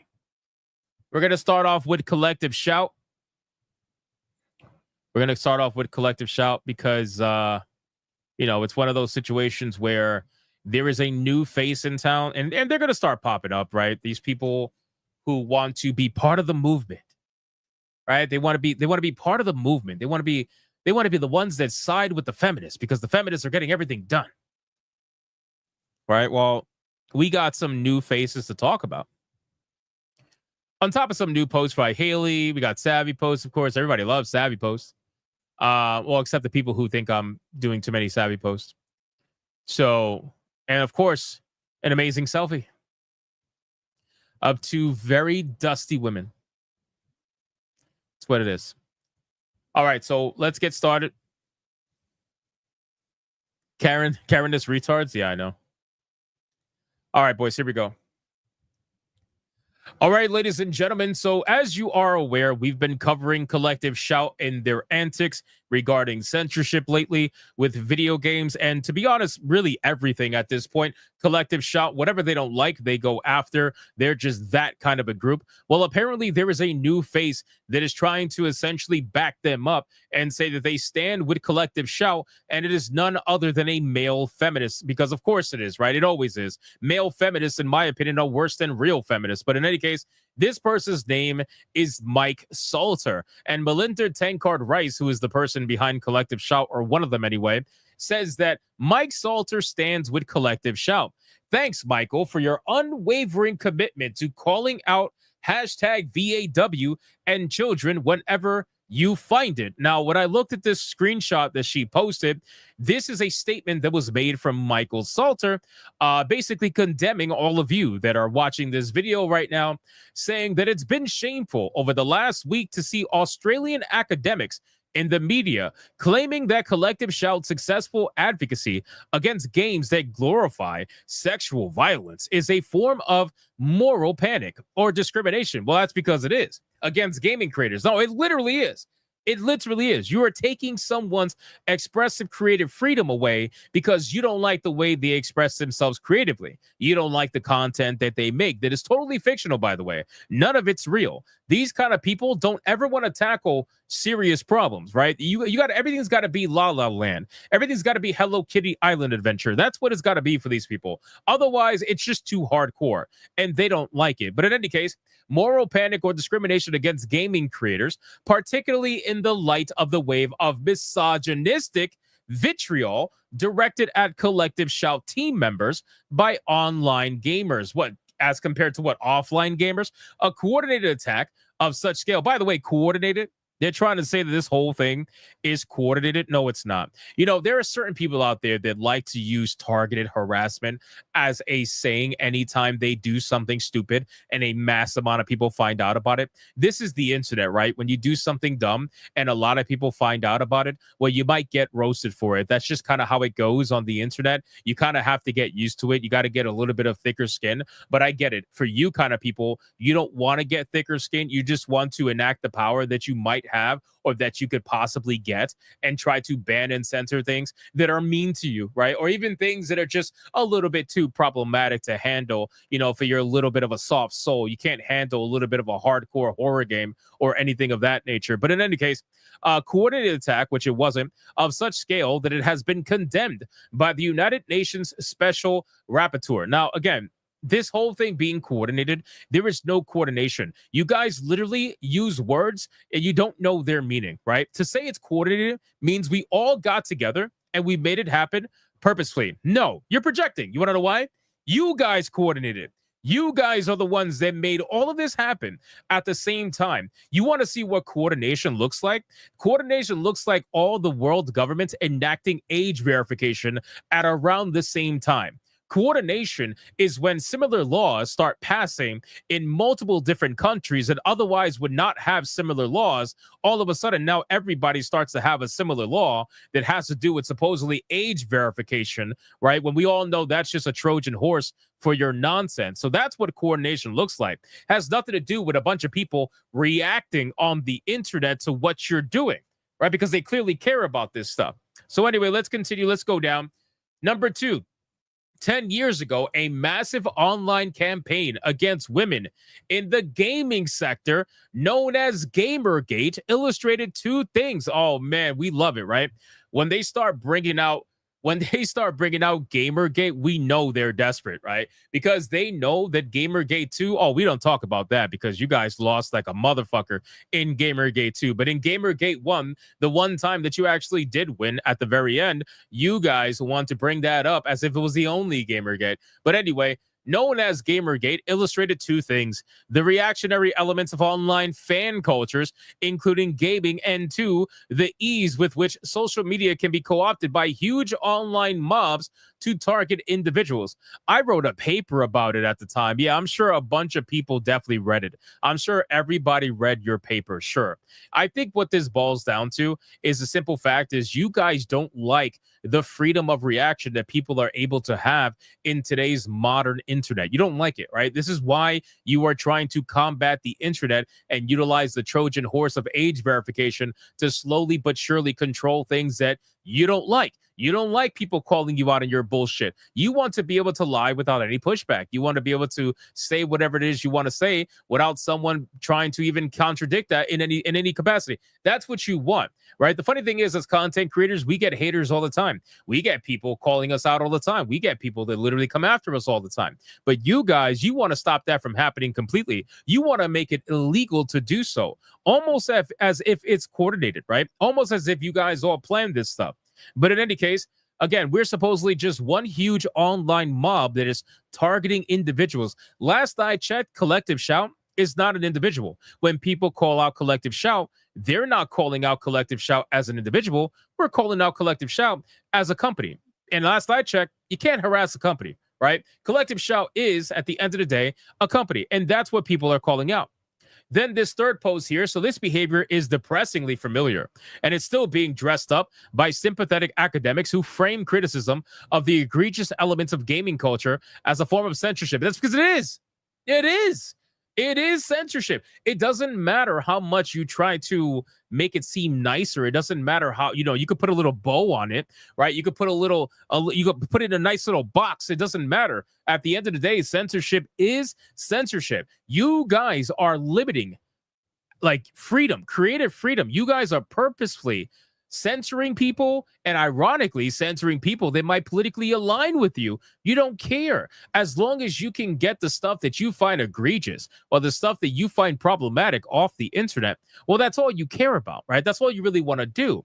But anyway, very proud, he says, to stand with Collective Shout against online subcultures seeking to normalize child sexual exploitation and gender-based violence. And again, ladies and gentlemen, no proof of anything related to either or, right? Gender-based violence, there is not a single woman that's ever been hurt by a video game that is either a horror game that's a little bit hardcore or a gooner game that's a little bit hardcore. It is literally all fictional. They cannot provide a single proof of one singular woman that was hurt by that particular game. The same thing with children. They cannot provide a single video game that has the literal depiction of children apparently being exploited in that way. They can't do it because it doesn't exist. They know that those video games were never allowed on the platforms to begin with. They were never there. So they're fighting this like shadow fight. I really don't know. They're shadow boxing at this point. So if we scroll down here, Savvy says, I find it so funny you avoid any and all questions and still label me a man on your website. I find it very funny. You refuse to ever once acknowledge you take away choice from women. That's what I was saying before. It's all just so hilarious. We got V saying no person within a moral panic would ever admit that they are in a moral panic. You think the people pushing for the satanic panic would have agreed that they're not doing it for a good reason? As for the video games you cry about, they barely had any people playing, and then you guys highlighted their existence. People are not upset at you over games they did not play anyway.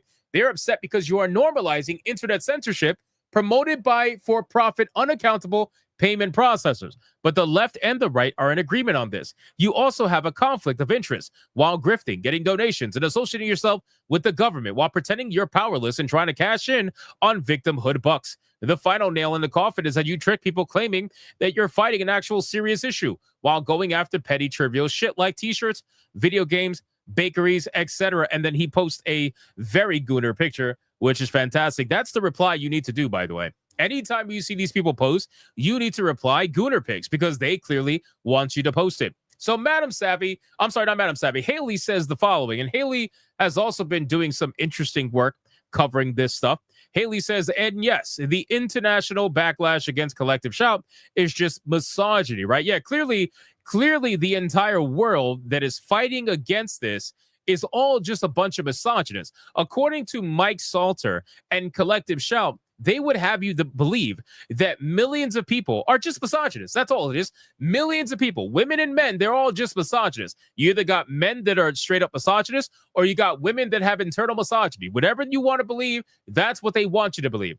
Then it says totally nothing to do with the fact that they want harmless games and anime like GTA, Detroit Become Human, and Sword Art Online banned while defending Cuties, a film that exploited 650 plus real underage girls, fully aware of the disturbing audience that it would attract. Funny how you conveniently left that out. Your comments are disingenuous and deliberately misleading. You were also careful to admit the following.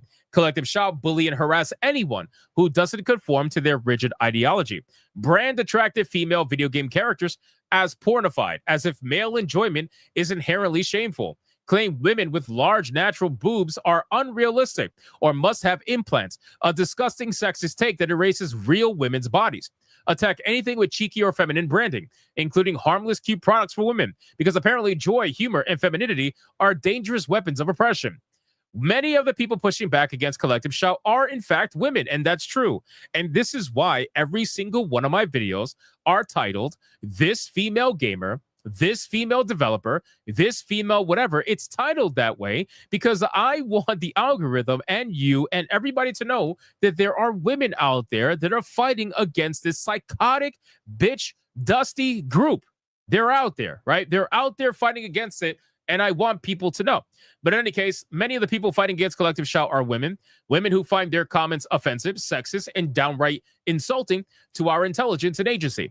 Are the tens of millions of people who despise Collective Shout all misogynists? I guess the Japanese politicians who call them out are misogynists too, yeah? Let's be real. Collective Shout's advocacy is just moral panic over media they personally don't like. That's why they're hated, Mike. They pretend to care about protecting kids while defending Cuties, a film that exploited actual real minors, then have the audacity to claim moral authority over what's acceptable in anime, games, and media. It's pure hypocrisy. And now you're trying to paint the people pushing back as villains while casting Collective Shout, the ones who harass artists as and shame women and defend actual exploitation, as the victims. What an absolute joke. Now, again, guys, Haley just completely cooked here, okay?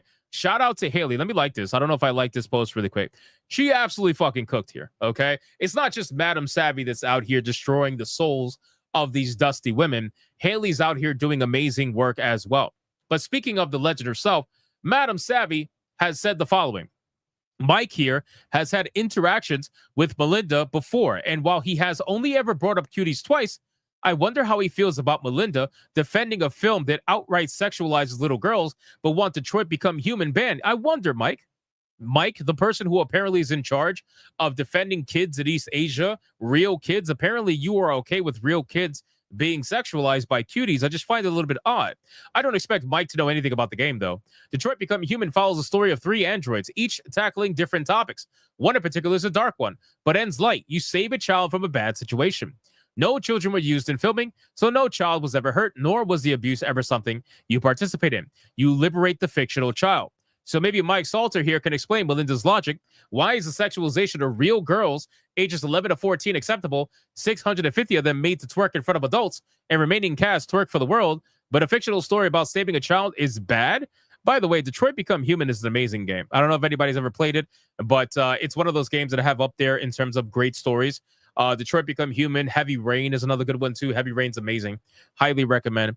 And maybe Mike can also explain why it's okay to take away a woman's right to choose. Well, that's because they really don't care, right? This is the thing. They don't care. Collective Shout doesn't care about women's right to choose. They only want you to choose what they tell you you're allowed to choose. The same thing with Mike, right? Mr. Male Feminist Mike, he's only utilizing his women as useful idiots.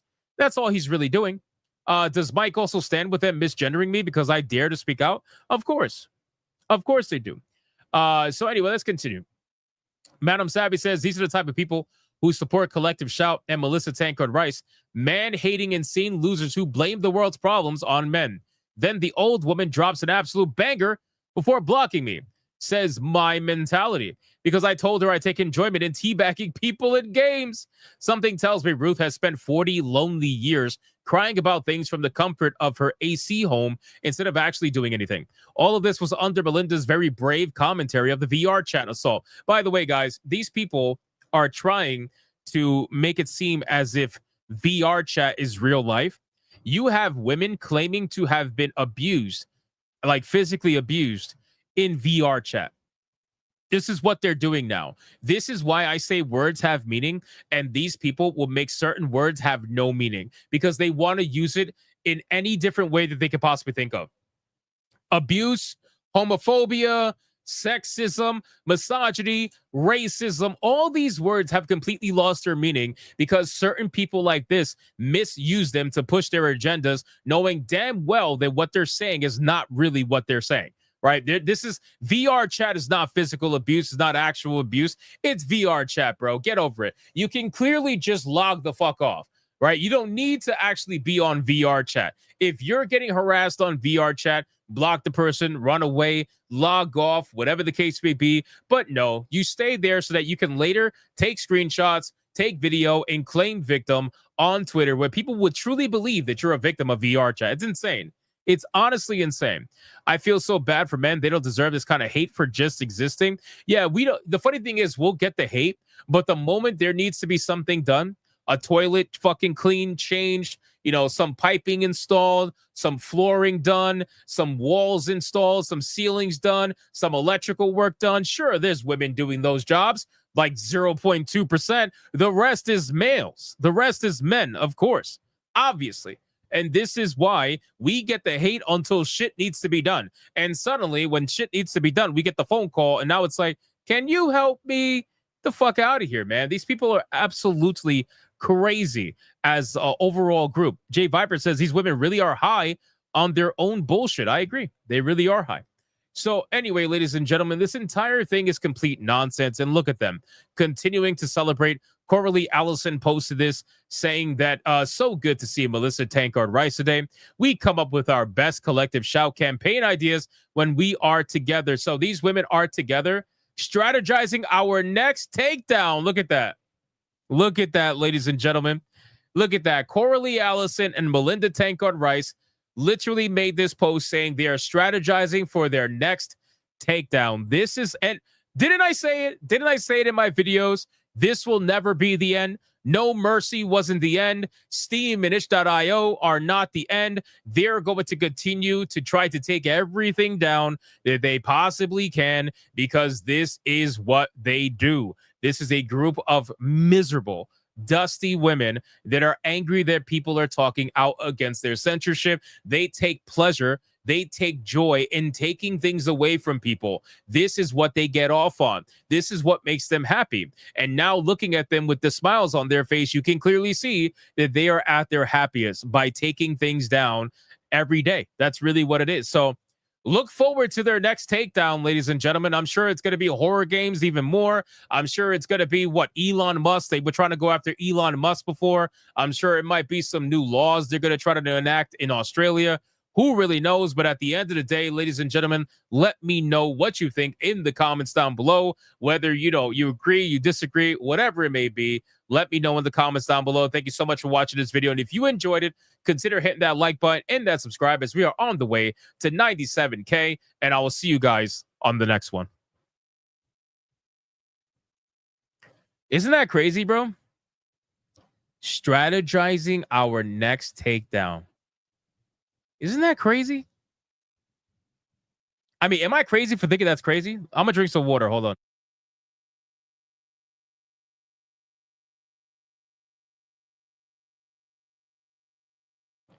Isn't that crazy? I told you guys it wasn't going to end. I said it wasn't going to end. All the people who were like, oh, it's just going to be Gunner games. It's just going to be Gunner games, right? It's not. It never was. It never was. Oh, it's just going to be, we're just trying to stop kids from accessing bad, harmful content. It was never about that. It was never, ever about that. So, not surprised. Not surprised. All right, let's catch up on super chats real quick. I don't think we hit tier 2. Where we at? Sonia with a 5. I'm seeing a lack of dad jokes. I'll help. What kind of shoes do spies wear? Sneakers. And she says, all right, boys, it's your turn.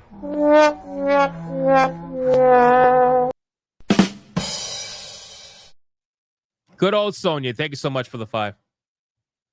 Sir Loins on Rumble says, I bet they're scissoring. Of course they're scissoring, bro. Of course. Independent Courier with a 2. Those smiles reek of being disingenuous, correct? Yeah, of course. Of course. Listen, so disingenuous, yes, but I don't think they're not actually happy. I think they're actually very happy. I think they're ecstatic, to be honest with you. I think this is the happiest they've ever been. People are actually talking about them, right? People are actually, their posts never got any action. I don't know if you guys seen their older posts. They would get like 1 like, 2 likes. You know what I mean? Now they're in the spotlight. And they're in the spotlight because they successfully got thousands of games taken down. Of course they're happy right now. They're ecstatic. They're ecstatic. Independent Corey with a 2 white Karens being white saviors, sick of it. Yeah, I mean, I don't really know what they're being white saviors for, to be honest with you, but I guess if they're saving something, who really knows? Let's check Rumble really quick. Rumble. What do we got?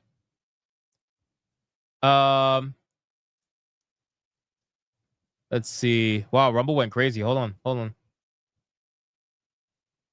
We got Venectus Prime with a 2. I would wager that just like boys getting autism and become poorly functioning members of society, the girl equivalent is sheetism, the becoming of an unending insufferable bitch. Just a thought. Yeah. I thought you were going to say the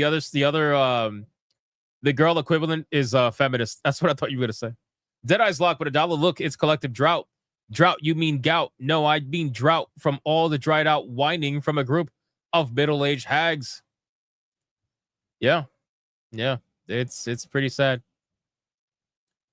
What's this? Blue Star Dragon. Good news, guys. Trump has addressed Starmer and fought his censorship. We're on a good track. God answers prayers. I gotta look that up. I'll see what's going on with that. We got Venectus Prime with a $1. As far as I'm concerned, the ending of Cuties is the girl completely succumbing to a hallucinatory mental illness and beginning her journey of antidepressants. I have no idea. Is that how the movie ends? I have no idea. Zelosi with a 5. Funny how back in the day, these same type of people tried so hard to prove that kids became violent when playing violent video games only to be soundly debunked. Yup. 100%. That's what it was. And it's crazy because they'll mention science. They'll be like, well, our science says so. I'm like, your science said so.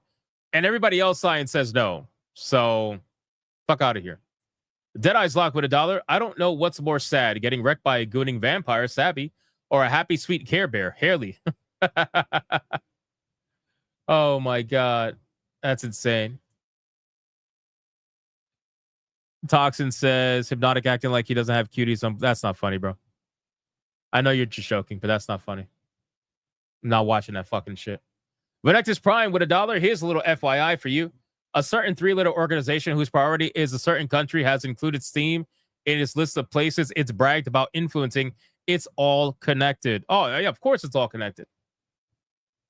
Of course it's all connected. Bro, as people start to dig into this more, as people start to research this more, you're going to realize there's a lot of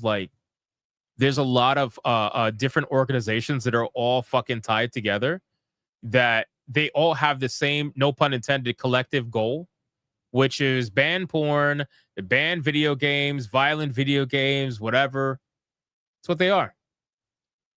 Sir Loins with a $1. Their eggs fell out. They can no longer have kids, so they want yours. Well, apparently they have kids. Apparently some of these people have kids. Apparently. I haven't been able to confirm, but that's the rumor on the street anyway. Hey, shout out the Comics Dad channel in Rumble, man. I appreciate you. Venectus Prime says, if you want for a $1, if you want a glimpse into the real truth, of Satanic Panic from 4 decades ago. Look up Are the Children Lying by Derek Bronze. You want to talk about dark. I'll look it up. Old Man Cad for a 5. Apparently, you can't use beef stew as a password. It's not stroganoff. Oh, come on. Toasters were the first form of pop-up notification. I can't, bro. I can't.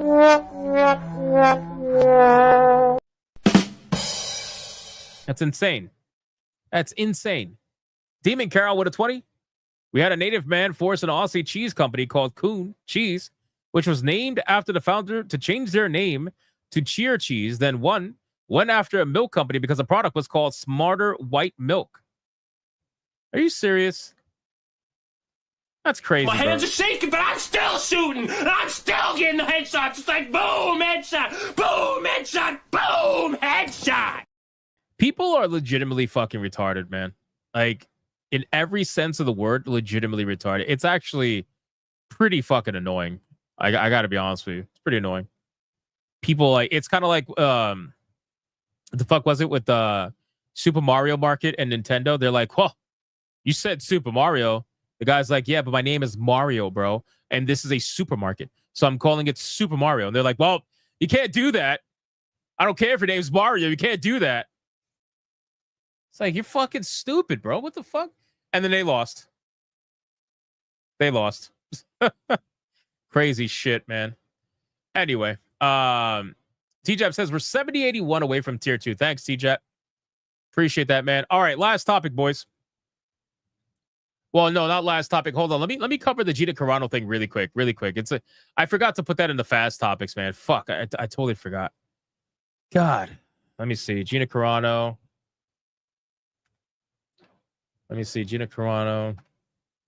So, pretty big news. Let me go to, hold on. Does that Park Place have it? Let me see. Yep. Oh, okay. I want to give them the click. So, pretty big news. Let me share it right here on screen. So, if you guys didn't see the breaking news that happened today, nobody saw this coming. I don't think anybody saw this coming. Not anytime soon, anyway. But I guess the clock was ticking, to be honest with you. This is not the final topic. We're going to talk about Bungie, but we're just talking about this really quick. So, Gina Carano has officially reached a settlement in her wrongful termination and discrimination case against good old Disney, right? So people have a lot of opinions about this. People are all over the place about this, right? Some people are happy for her, right? Some people think it was a W because, well, you know, if you took a lot of money from Disney, which I'm sure she did, that's a W in and of itself. Just having Disney settle is proof that, you know, for a lot of people that they must have did something wrong. You know, because they would rather settle than go to Discovery. But some people also are not happy. A lot of people, I think, were projecting their desires for this lawsuit. You know, basically putting themselves in Gina's shoes and saying, we need to go to Discovery. It needs to go to Discovery. Never settle. Don't sell out. Blah, blah, blah. All that stuff. You know, a lot of people have thoughts like that too. And then some other people just don't care, right? They just don't care. Or they're thinking, you know, this sucks because now, forget the Discovery. Now it's like other people it can happen to other people, basically, right? A lot of people are saying this can happen to other people, and now because it didn't go into Discovery or we didn't see anything, that you know, that opens up the door to other actors being abused by Disney, basically, right? So a lot of people have their thoughts on this, but there's really not that much information about this settlement, and I don't think there will be. I think this settlement is going to be strictly under some hardcore, let's just say NDA, quiet. You know, it's going to be very strict. The settlement terms were not disclosed, but a Lucasfilm spokesperson stated that Carano was respected by colleagues and that the companies look forward to potential future collaborations with her. The Walt Disney Company and Lucasfilm are pleased to announce that we have reached an agreement with Gina Carano to resolve the issue in her pending lawsuit against the companies. Ms. Carano was always well respected by her directors, co-stars, and staff. Bullshit. Bullshit. And she worked hard to perfect her craft while treating her colleagues with kindness and respect. Bullshit. You know why they were so scared of Discovery? They were probably scared of Discovery because the simple truth is that they were going to bring up other actors, right? They were going to bring up other actors that was going to basically expose the bullshit, right? Because they tried to say, well, Gina Carano brought this on herself by speaking politics on her public platform, hurting the image of Mandalorian. But the truth is that every other fucking actor did the same thing too. They were just speaking leftist politics. And because of that, they were allowed to continue. So once they were going to bring that up and they were going to go into Discovery and find all of that shit, like Pedro Pascal's tweets and fucking what was the other person's name? I forgot. But they were going to discover a lot of shit. And it wasn't going to look good for Disney. And then they would have had to pay even more money once some of the dirt came out. So at this point now, they knew that they were kind of, their backs were against the wall. I think what they thought was they could bully her. I think that they thought that she would never fight back, that she didn't have the means to fight back. And the truth is they were right. The truth is they were right. She didn't have the means to fight back. And this is what these companies do. They try to legally bully you, right? Nintendo does the same thing all the time. They try to legally bully you. But out of nowhere, here came Captain South America, fucking Elon Musk, and he's like, I'll fund it. Oh, Mark Ruffalo. Yeah, Mark Ruffalo was another one too. But Elon Musk was like, I'll fund it. And that was it. And then it was battle on, right? Because Elon Musk just wanted to, go after Bob Iger. Elon Musk wanted to fuck up Bob Iger. That's really what it was. That's really what it was about. So this entire situation is, again, you can have your opinion on it. I have my opinion on it.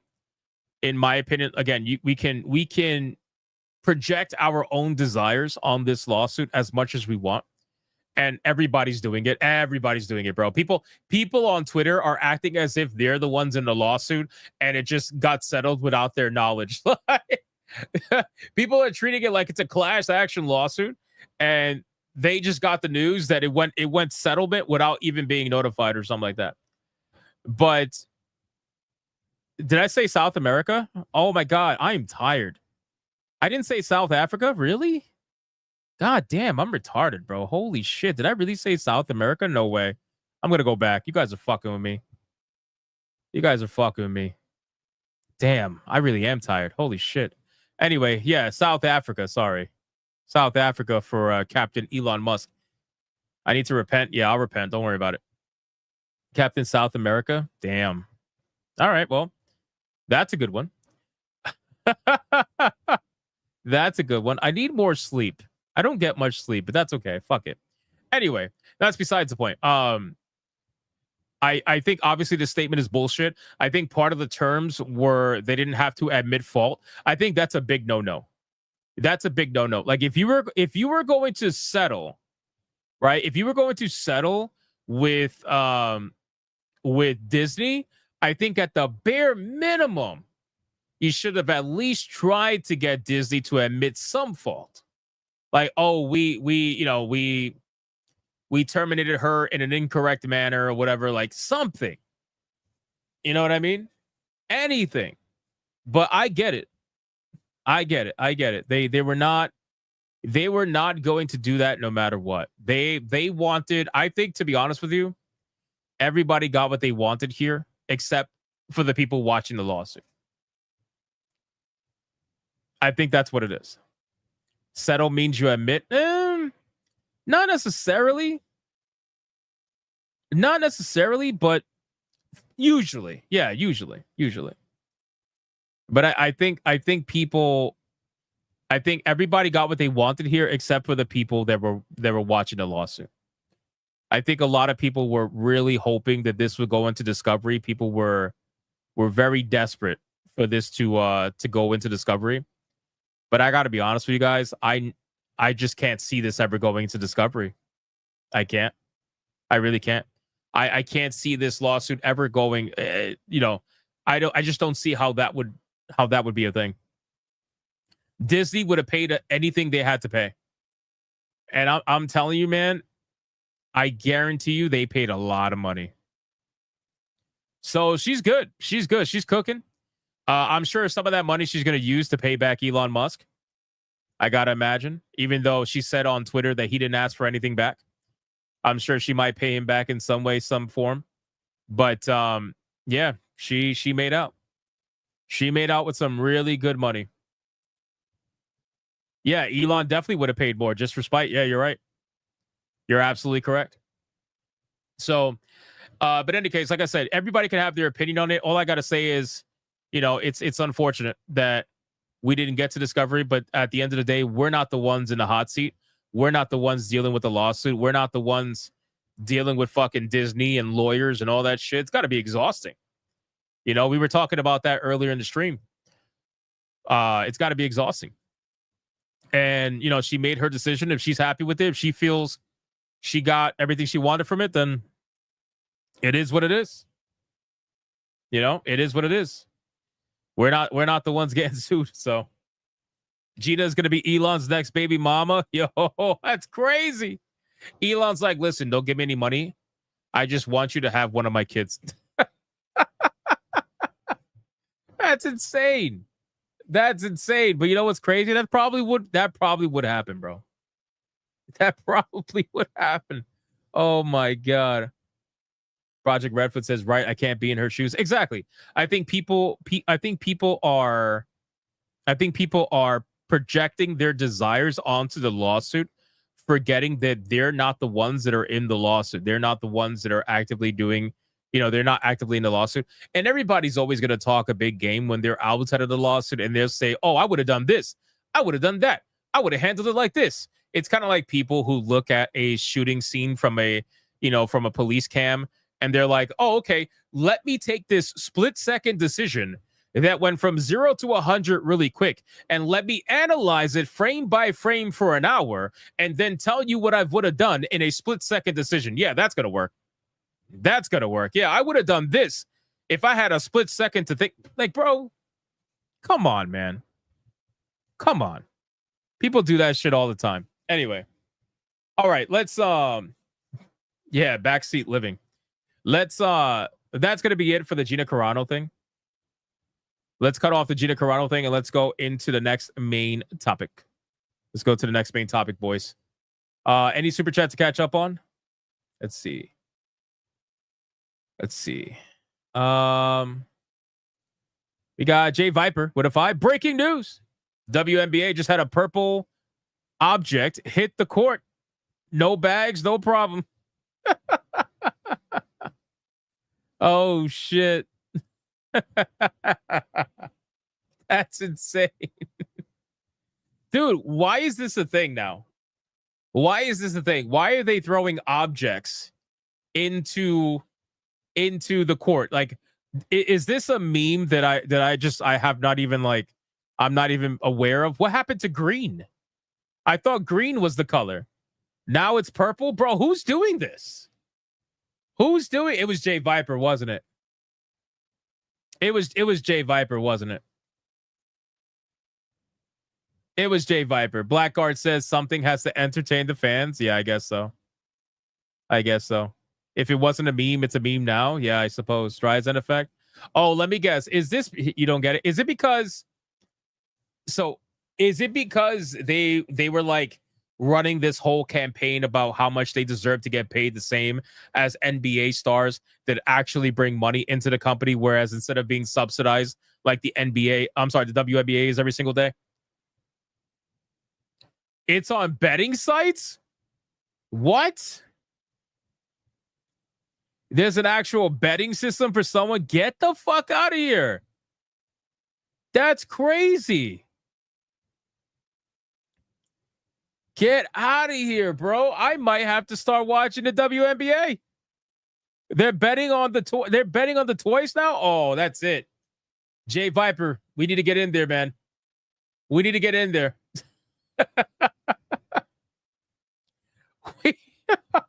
We need to get in there, bro. That's crazy. What? I'm going to start watching the WNBA now. Number one sport for me to watch now. That's insane. Double or nothing for a double donger, bro. Wait, so do you get double the amount of money if it's a two-headed object that gets thrown in there instead of a one-headed with balls? What happens if like what happens? Yeah, I was gonna ask that. What happens if a dragon thing gets thrown in there? What happens then? That's crazy, man. Holy shit. WNBA, ladies and gentlemen, entertaining finally. It only took decades, but it's finally entertaining. All right, let's get into the last topic, boys. Come on, let's do this. We got to take this seriously, man. We've been hanging out. Thank you guys so much for all your support today. I really appreciate it. I really appreciate it. Hold on, I'm getting trolled on Rumble. Vindictus Prime with a 5. I saw my ex at the museum the other day. I couldn't approach her, though. There was too much history between us, and I couldn't think of an artful way to bring up conversation.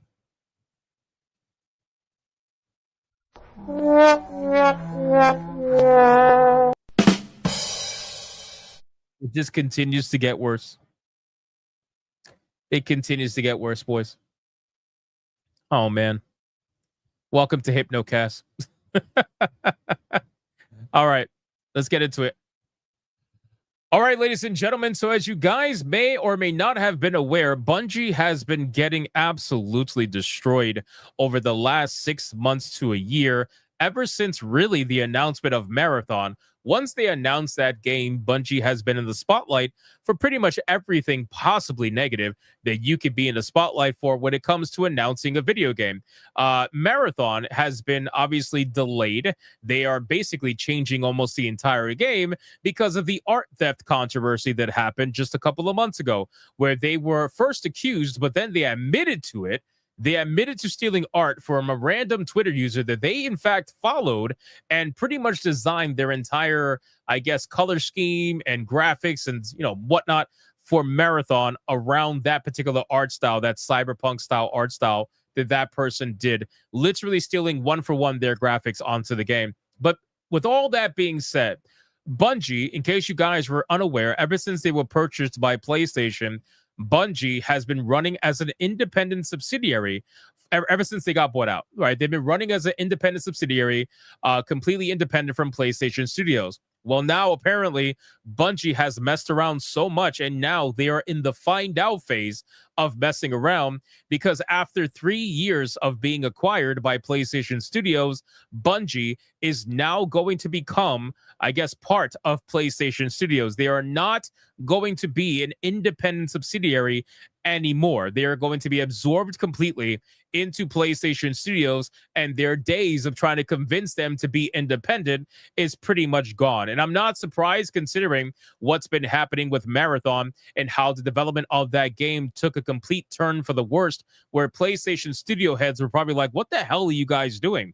Like, what are you doing with this? So in any case, Bungie was intended to operate as an independent subsidiary when it was acquired in 2022, but that hasn't really worked out.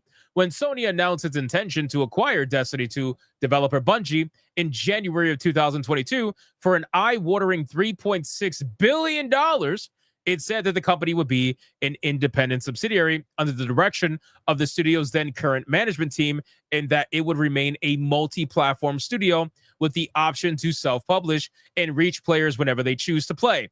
Destiny 2 seemed like a perpetual money machine after all, and Sony saw no reason to fix what wasn't broken. Now, I agree. Destiny in its prime was a big hit for Bungie. Destiny in its prime definitely was bringing in a lot of players. There are still people that play Destiny to this day, but unfortunately, people are having issues with Destiny that has nothing to do with Marathon, but still.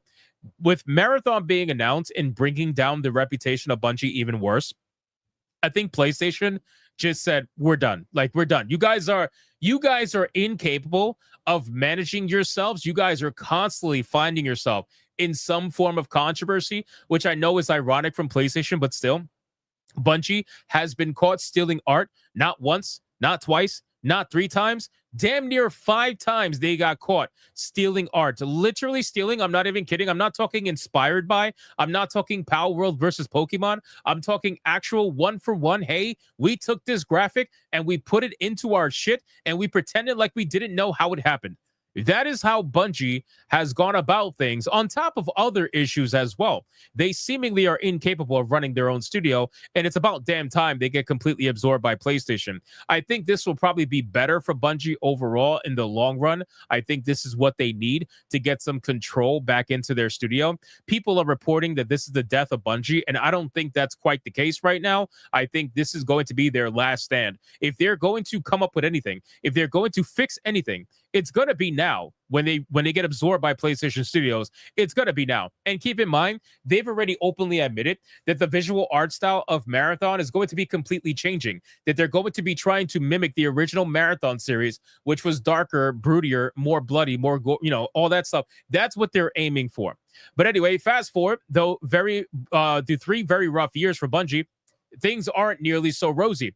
And now it seems that Sony has seen enough, as Sony Chief Financial Officer and Corporate Executive Officer Lin Tao has said that during the company's recent quarterly earnings call, that those days of independence are coming to an end. At the time of acquisition, we were offering a very independent environment. So that was one way of thinking, Tao said in a response to a question about Bungie's future governance via Seeking Alpha, translated from Japanese. However, thereafter, we have gone through structural reform, as we announced last year. So from this type of independence, this independence is getting lighter and lighter. So Bungie is shifting into a role which is becoming more a part of PlayStation Studio. And integration is also proceeding. So in the long term, if you could see this as an ongoing process, the direction is to become part of PlayStation Studios. How much of a practical impact that will have on Bungie's future is an open question. Sony has already carved off some pieces of Bungie and brought them under the PlayStation umbrella with little visible effect. I got to be honest with you, I don't think this is going to affect Bungie at all. I think it can only technically really get better. I would hope that they would get rid of some of the management that is in charge over at Bungie that made the decisions that they've been making for the last 3 years that have gotten them in the hot water that they're in right now. I think there needs to be a reform here. I think there needs to be new leadership. If they could get some new leadership into Bungie, then perhaps we could, breathe some new life into this company and maybe get Marathon, spin the fucking ship around and get Marathon to where it should have been. People are already like, they're going to have a bad taste in their mouth with Marathon, even if you give them exactly what they're looking for, change up all the graphics and everything like that. People are still going to remember it as the game they really thought that it could do what it was about to do and get away with it. People are going to make fun of it no matter what. Just like if they try to bring Concord back, people will make fun of it to no end and it'll die again. So there's really no point. But that's going to be their last shot. They clearly have invested a lot of money into Marathon. They've invested a lot of time into Marathon. They need this game to be at least somewhat success. It cannot release and fail. If it does, then you might be in trouble. Then Bungie might have an issue. But in any case, and I can see it being pressed into more of a live service mercenary role for other studios who need help on that front. Bungie CEO Pete Parsons, the car guy, is still in his position, but that could change as well once the studio is fully assimilated. Yeah, I think he needs to go. I think he absolutely needs to go. Overall, though, it's quite possible that from an outside perspective, Bungie will continue to lumber along more or less as it always has. Sony is basically a PC publisher now, so the likelihood of long waits for PlayStation exclusive windows on Bungie games to expire seems very unlikely. Now, here's the interesting thing about this. So they're talking about Bungie being somewhat of like a live service mercenary for other Sony studios.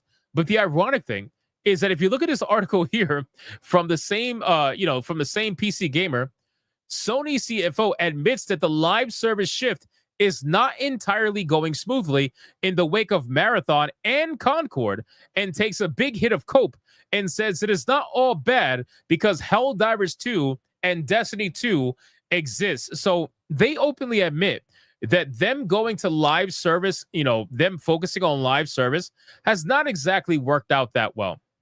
And the simple truth is that Marathon and Concord has probably already lost them so much money. By the way, is anybody even talking about Fair Games? Is anybody talking about that game? What about Fair Games? You want to talk about Marathon and Concord? What about Fair Games, bro? Nobody's talking about that game? It's because that game is fucking dead. I guarantee you that's another game that's going to be dead. But again, live service games are a massive gamble. We all know it. You understand this. Sony should understand this, but, well, they don't. In a recent QA session, Sony CFO, the same person, by the way, Lin Tao, talks a lot about the studio's foibles, such as with the public opinion quagmire that is Marathon, and the instant train wreck of Concord. I should note that this was via an interpreter, so there's a smidge loss in translation, but it's all very telling how little Sony's dissuaded from its current path. How are they not dissuaded from live service games? I really don't understand. Concord lost them over $400 million. Marathon, I don't think it's going to make them anywhere close to what they spent on it, especially since now they have to remake the game. Yeah, I don't think they're going to make anywhere close to how much it costs. And then nobody's talking about Fair Games. Like, what's going on with Fair Games? Fair Games, that was a game that they were promoting like crazy. They didn't show any gameplay. They were promoting the trailer, and now that game has gone radio silent. Radio silence. Nobody's even heard of anything from Fair Games. Where is that game, right? So Fair Games, Concord, and Marathon, all of them absolute train wrecks. You got Destiny 2, which is losing player base, unfortunately, and then you got Helldivers 2, which is losing player base as well, but still relatively, maintaining pretty strong. I think Helldivers is probably their best one out of all the games that have been mentioned here.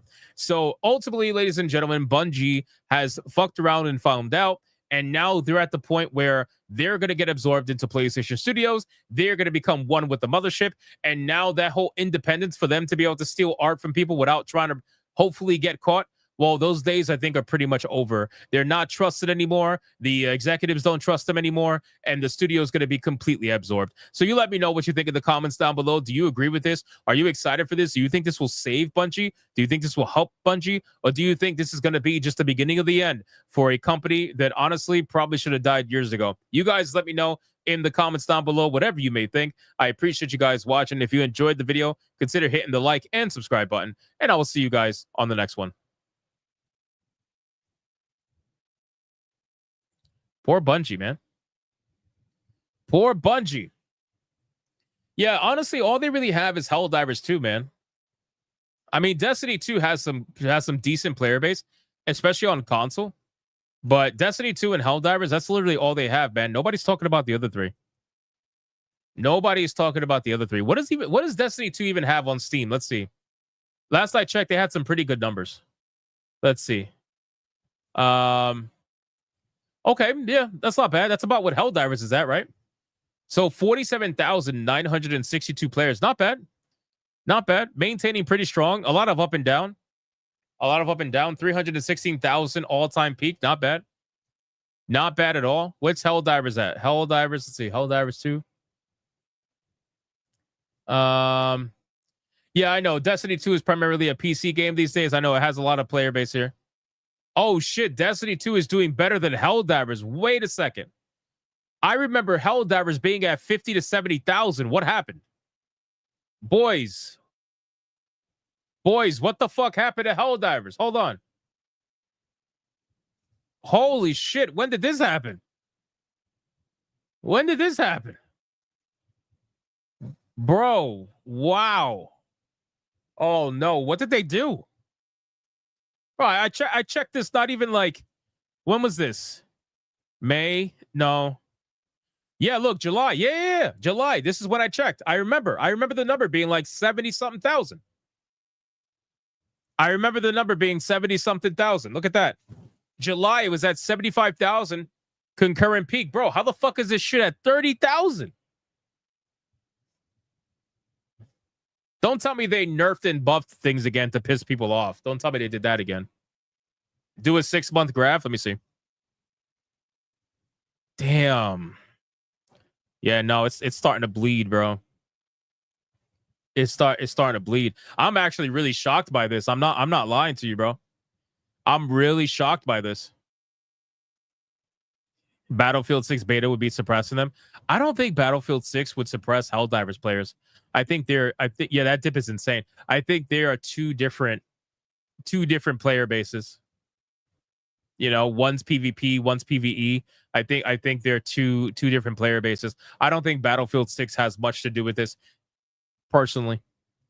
Damn, man, what a drop. I'm genuinely shocked right now. I'm genuinely shocked. I remember the number being 70-some odd thousand. That's what I remember the number being, right here, right around here. Damn. All right, well, I mean, it is what it is. I thought Helldivers 2 was doing better than Destiny 2. So yeah, I mean, for them, they definitely need. For them, they definitely need this. They need Destiny for sure. We shall see. All right, boys. Let me catch up on super chats, and then we're gonna get into the waifu battle. Shout out to J Viper again for that 5. We got C Brew 1138 with a 2, another 2, and another 2. Shout out to C Brew. Thank you, man, for the 222. I appreciate that. We got our cuz being an absolute legend, dropping a 10 membership bang.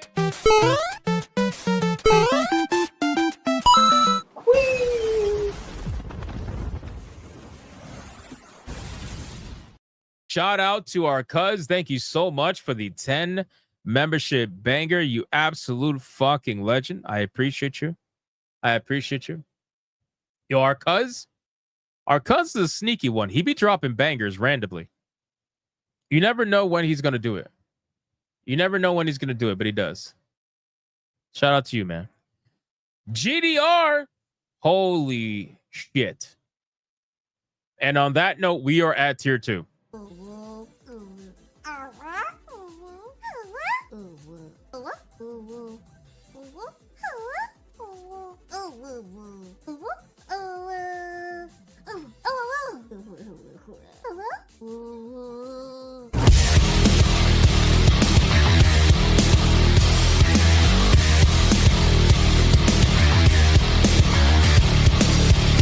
Shout out to GDR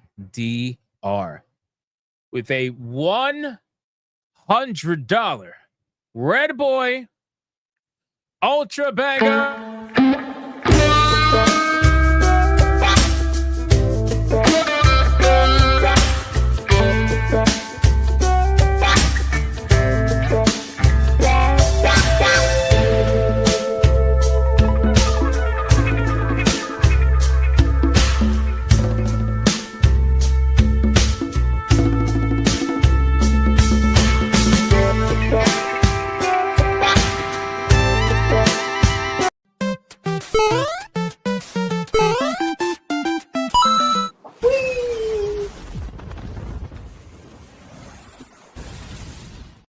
GDR with the $100 Red Boy Ultra Banger says live service games are only played by certain types of gamers, being FPS lovers or MMORPG lovers, and 90% of them are gooners.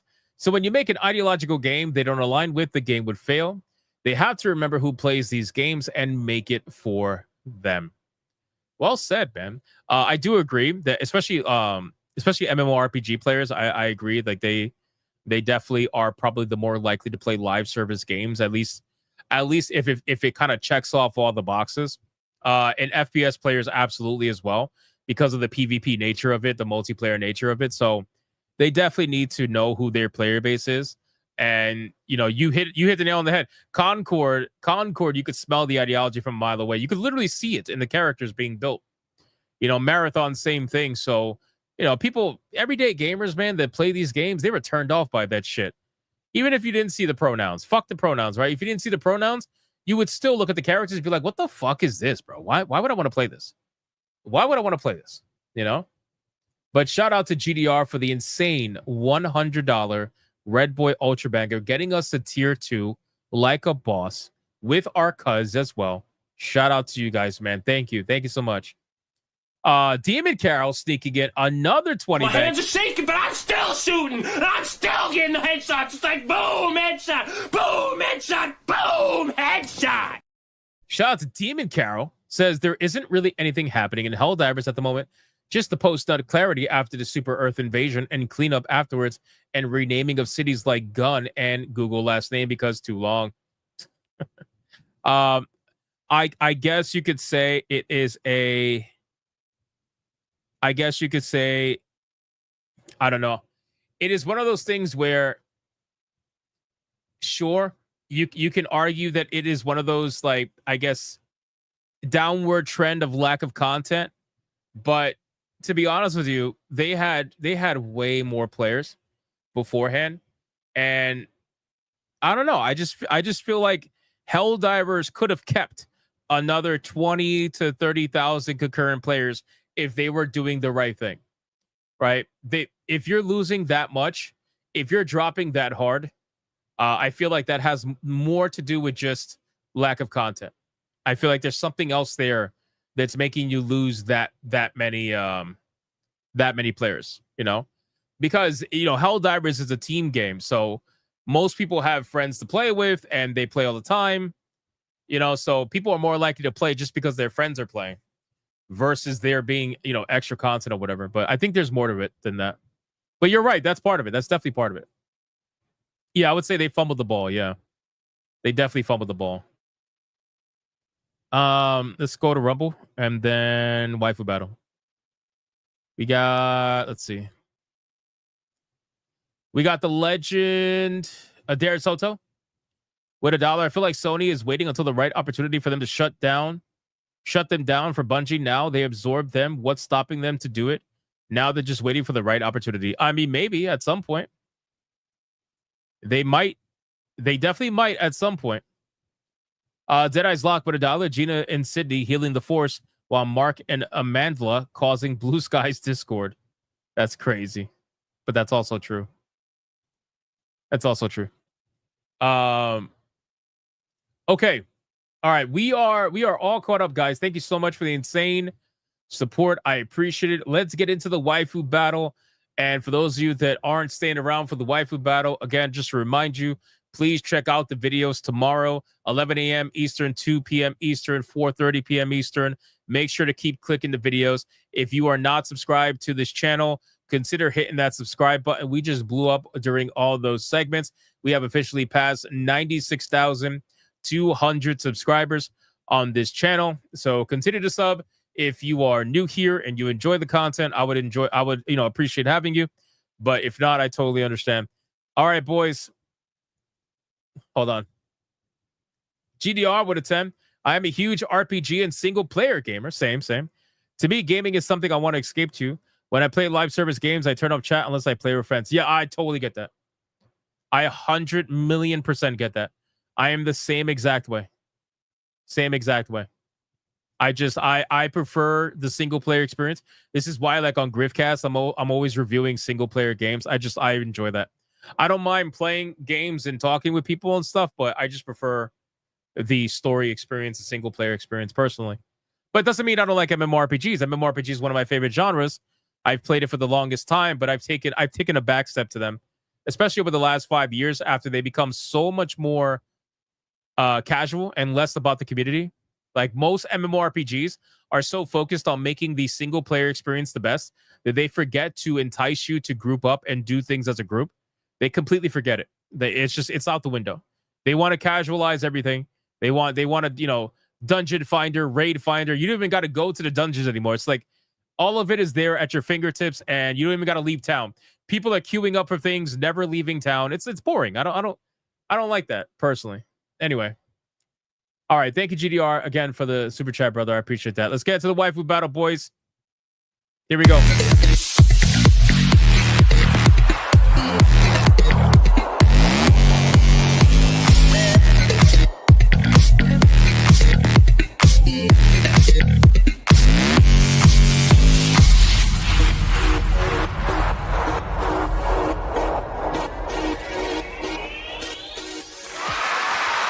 All right, boys, the Waifu Battle is here. Now, if you guys missed the last Waifu Battle, we had the return of the Blue Girl Extraordinaire, none other than the one and only Liara T'Soni from Mass Effect. Ladies and gentlemen, yes, she's back, boys. She's back. Before we bring out the challenger, let's go over the rules of engagement. Rule number 1. All super chats during the Waifu Battle cannon will count to a particular waifu, but the only way they are going to count is if you put the name of the waifu in the super chat first. You got to put the name first, please. If you do not put the name of the waifu in the super chat first, it will not count. It doesn't matter how big they are. If you super chat after the fact that you put the name of the waifu, you forgot to put the first time first, and I will make it count. Rule number 2. You can vote for any waifu, regardless of who's on the screen. It doesn't matter.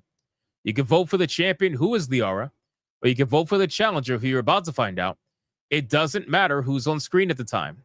Last but not least, after the second waifu comes off screen, I'm going to do a 30-second countdown. After that 30-second countdown, no more super chats are going to count.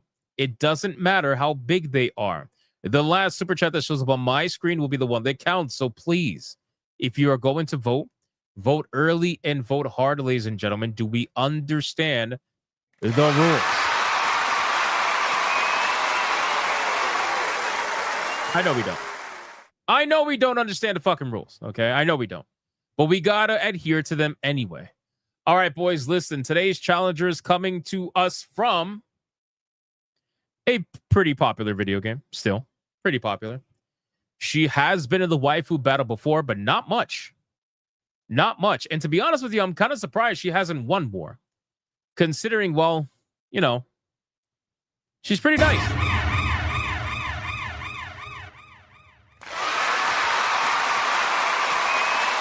All right, boys. Today's challenger that's going to go up against Liara to Sony is going to be none other than the one and the only Ari from League of Legends, ladies and gentlemen. Let's start the clock and let's see who is going to win. Is it going to be Ari or is it going to be Liara?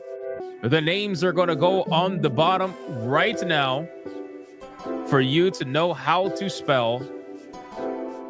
Let me know, who do you prefer? And let's vote a little extra hard today, considering everybody's taking my fucking Waifu Battle now. It's unbelievable. Let's vote for the real Waifu Battle. GDR for 6 months. MMORPGs have turned into pay to win from what I've seen, especially Eve and soon Star Citizen. True. I would agree with that. Independent Courier with a 2, Liara, when BioWare ruled as the RPG master. You know, you're supposed to vote for the new girl. Pandanotic with a 2 says, Panda. This guy needs to repent, bro. Anti-Federalist Pain with a 5 says, Liara, back to Mafia. Shout out to Anti-Federalist Pain. I appreciate you, brother. Just be like Nintendo and sue them? Yeah, I know. I know. I know. I know.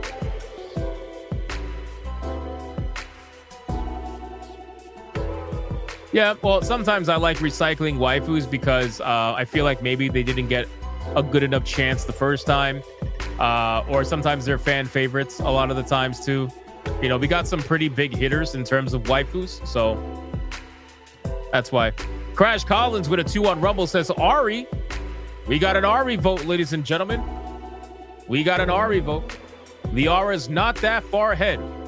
The blue girl's not going to have an automatic win here. I didn't patent the Waifu Battle, Hypno. Oh, I mean, that's true. I guess I could just go and steal everybody else's streaming ideas. It's perfectly fine. If that's what it is, if that's the case, I'm down for that. I guess the etiquette kind of goes out the window. UF Omega with a 2+1 from Pandanotic Pandussy. That's crazy, bro. That's crazy. UF Omega. This man gooned so hard for the panda. GDR with a 5 says, Fearin. Boom. Headshot. Damn. Damn. This man wants Fearin so bad. He wants Fearin so bad. I'm gonna have to bring her back at some point.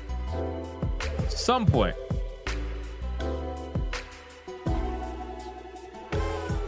You need $1,500 for your Meta PC? Are you buying a Meta PC?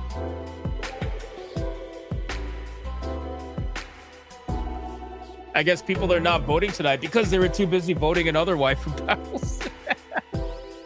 Copyright infringement? Maybe. Riot had to change the rules for me because I headshot people in their own bases? Damn. That's insane. Yeah, it's not going to just be once, brother. You're crazy if you think it's going to be just once. I don't think it's going to be just once.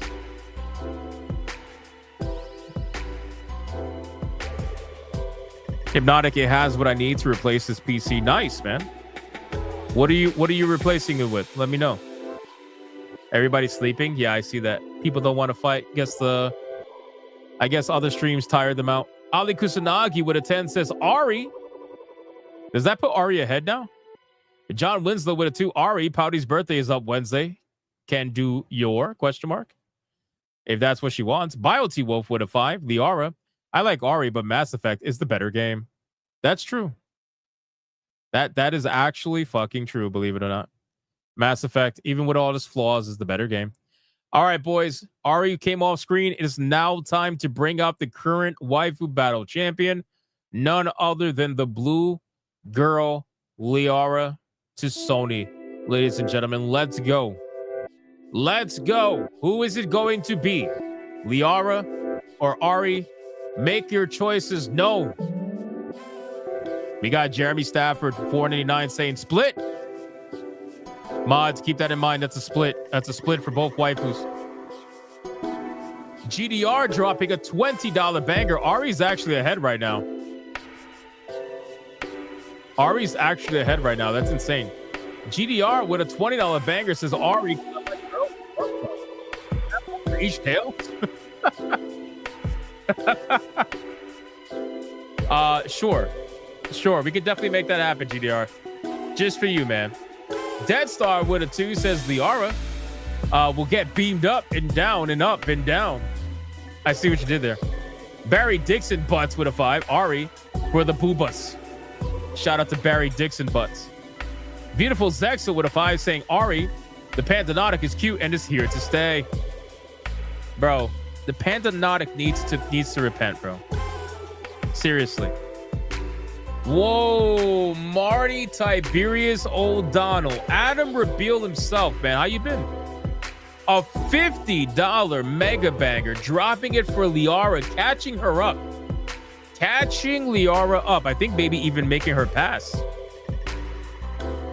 I think he just made her pass. That's insane. In one shot. In one literal shot. That's crazy. Shout out to Mr. Marty Tiberius O'Donnell.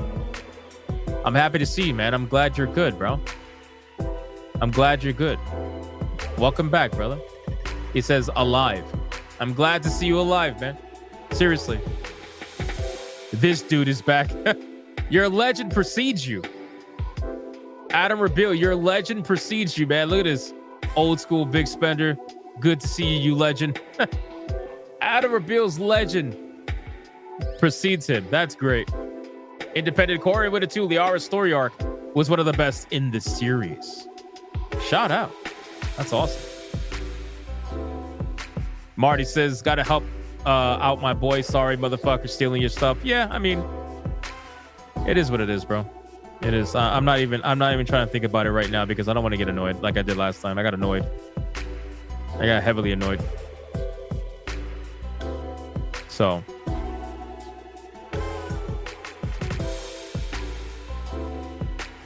Oh, wow. We got major breaking news.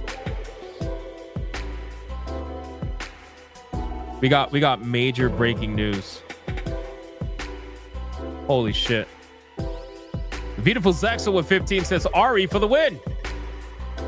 Wow, we got a pretty interesting fight right now. Adam Reveal for a 50. Again, says much love, everybody. Also, Liara again. Shout out to Adam Reveal. But you got to put the name first in every super chat, Adam. Every single one, brother. Everyone. The name's got to be first. We love you too, man. We love you too. Thank you for the 50 banger again. It's absolutely insane. I appreciate you. P. Drake with a 2. Liara, I don't care that she's over 100 years old. You better care. You better care. You got to slip it in. It's going to be dusty. It's going to be dusty. 100%. All right.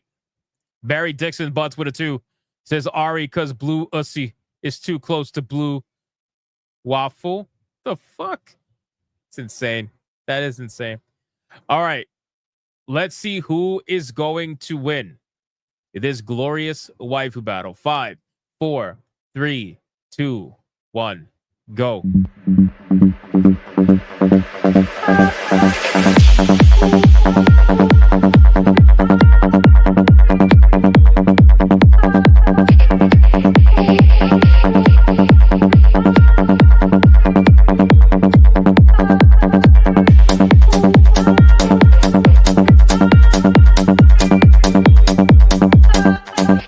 All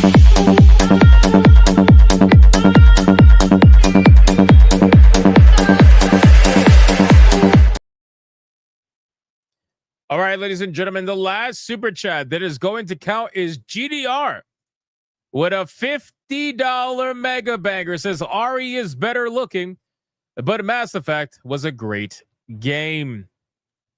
And then we got Adam Rabiel with another 50. Says Liara, that's a dumb rule. We put that rule in for a reason, Adam. For a reason. Independent Courier with a 2 says Liara, her Azir smells of roses. Shout out to you, brother. I think Liara won this. All right, mods, count it up. Where is it at? Feed the ducks. Feed the ducks and feed the Eagles on Rumble.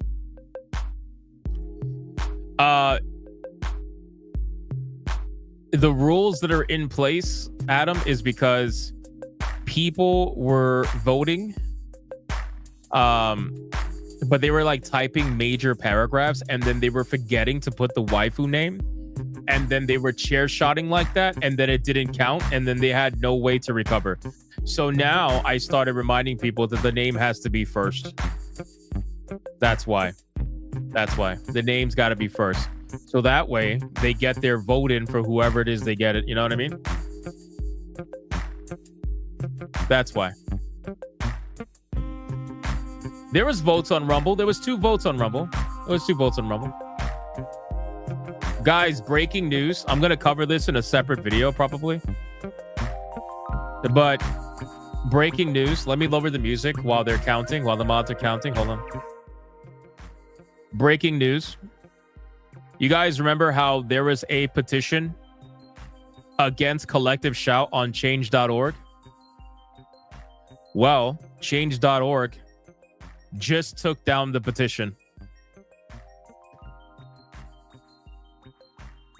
And on that note, T-Jab Steve, stop the music.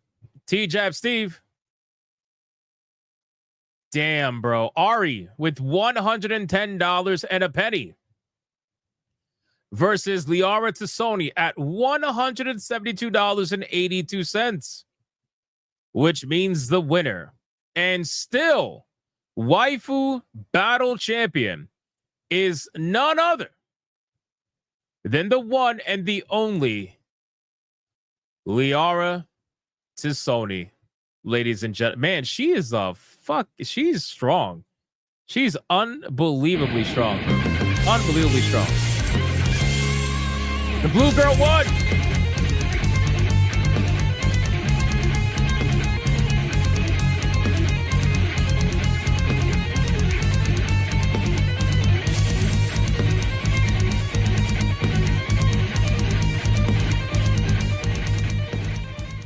Let's do it one more time, ladies and gentlemen. One more time.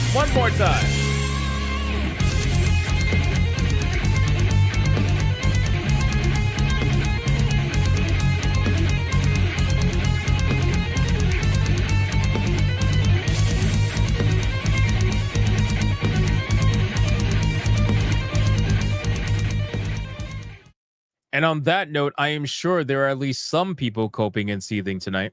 You are coping and seething. You just can't accept what you're seeing. Yes, you're coping and seething. The truth is scalding, and now you are molding and coping so hard. Coping and seething. All right, ladies and gentlemen, that is it for the Waifu Battle. Liara's going to go backstage, where she will face off against another waifu tomorrow. Hypnocast at 9 p.m. Eastern Standard Time. Do not miss it, because clearly we're going to have a lot to talk about tomorrow. Boys, listen, shout out to Adam Rabiel, man, joining us again. This man just dropped the bangers in the Waifu Battle, made Liara win, and now he's going to disappear for another year. No, hopefully he joins us again. I appreciate you coming and hanging out with us, man. It's good to see you. Really good to see you. What I was gonna say, GDR said Griffcast tonight. Most likely, because we're going to be playing Mafia most likely. But if not, then obviously we'll be playing, tomorrow. But yeah, I'm gonna try to do it. I gotta edit videos and stuff, but I'm gonna try to do it. What I was gonna say, yeah, that's basically it, man. So again, join me tonight or tomorrow or whenever. I appreciate you. And guys, again, we've been growing exponentially. I really, really appreciate it. We are, like I said, if you're not subscribed to the channel, please consider hitting that subscribe button. Also, thank you everybody for helping us get Sheepsidian to 500 plus subscribers. That was really cool. Making that level of change. I appreciate that. Thank you so much for all of that. Shout out to everybody for liking the stream, commenting, spamming the chat, super chatting, gifting memberships, all that great stuff. And shout out to the Hypno mods for doing what they do every single day. I appreciate you as well. But I am out. I am done. I am gone. And I will see you guys on the next one, most likely tonight. Until then, go be bigots and go be gooners. Bye.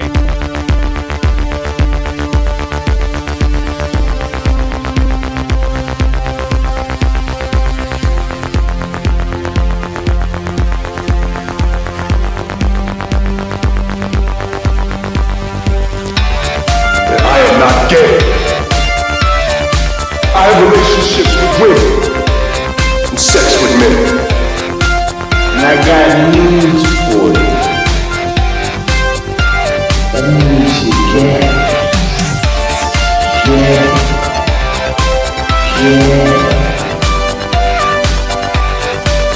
Poor kids are just as bright and just as talented as white kids. Her dog, or her cat, was named Vagina.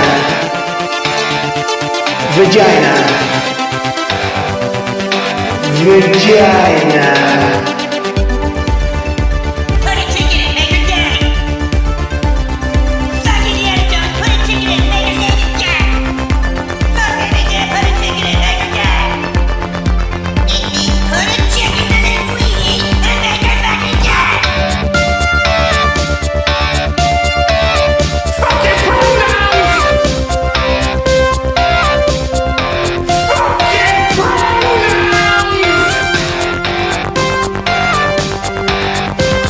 Fucking gender ambiguity!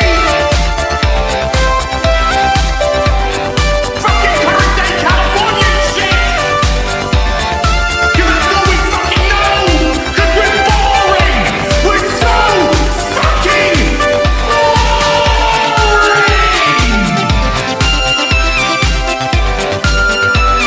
Twitter hole! Twitter hole! Get it right! At the touch of the black man, I bring life. I bring life.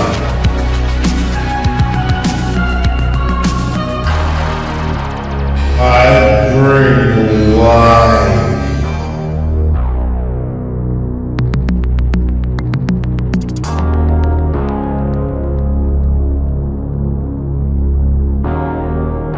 I bring life.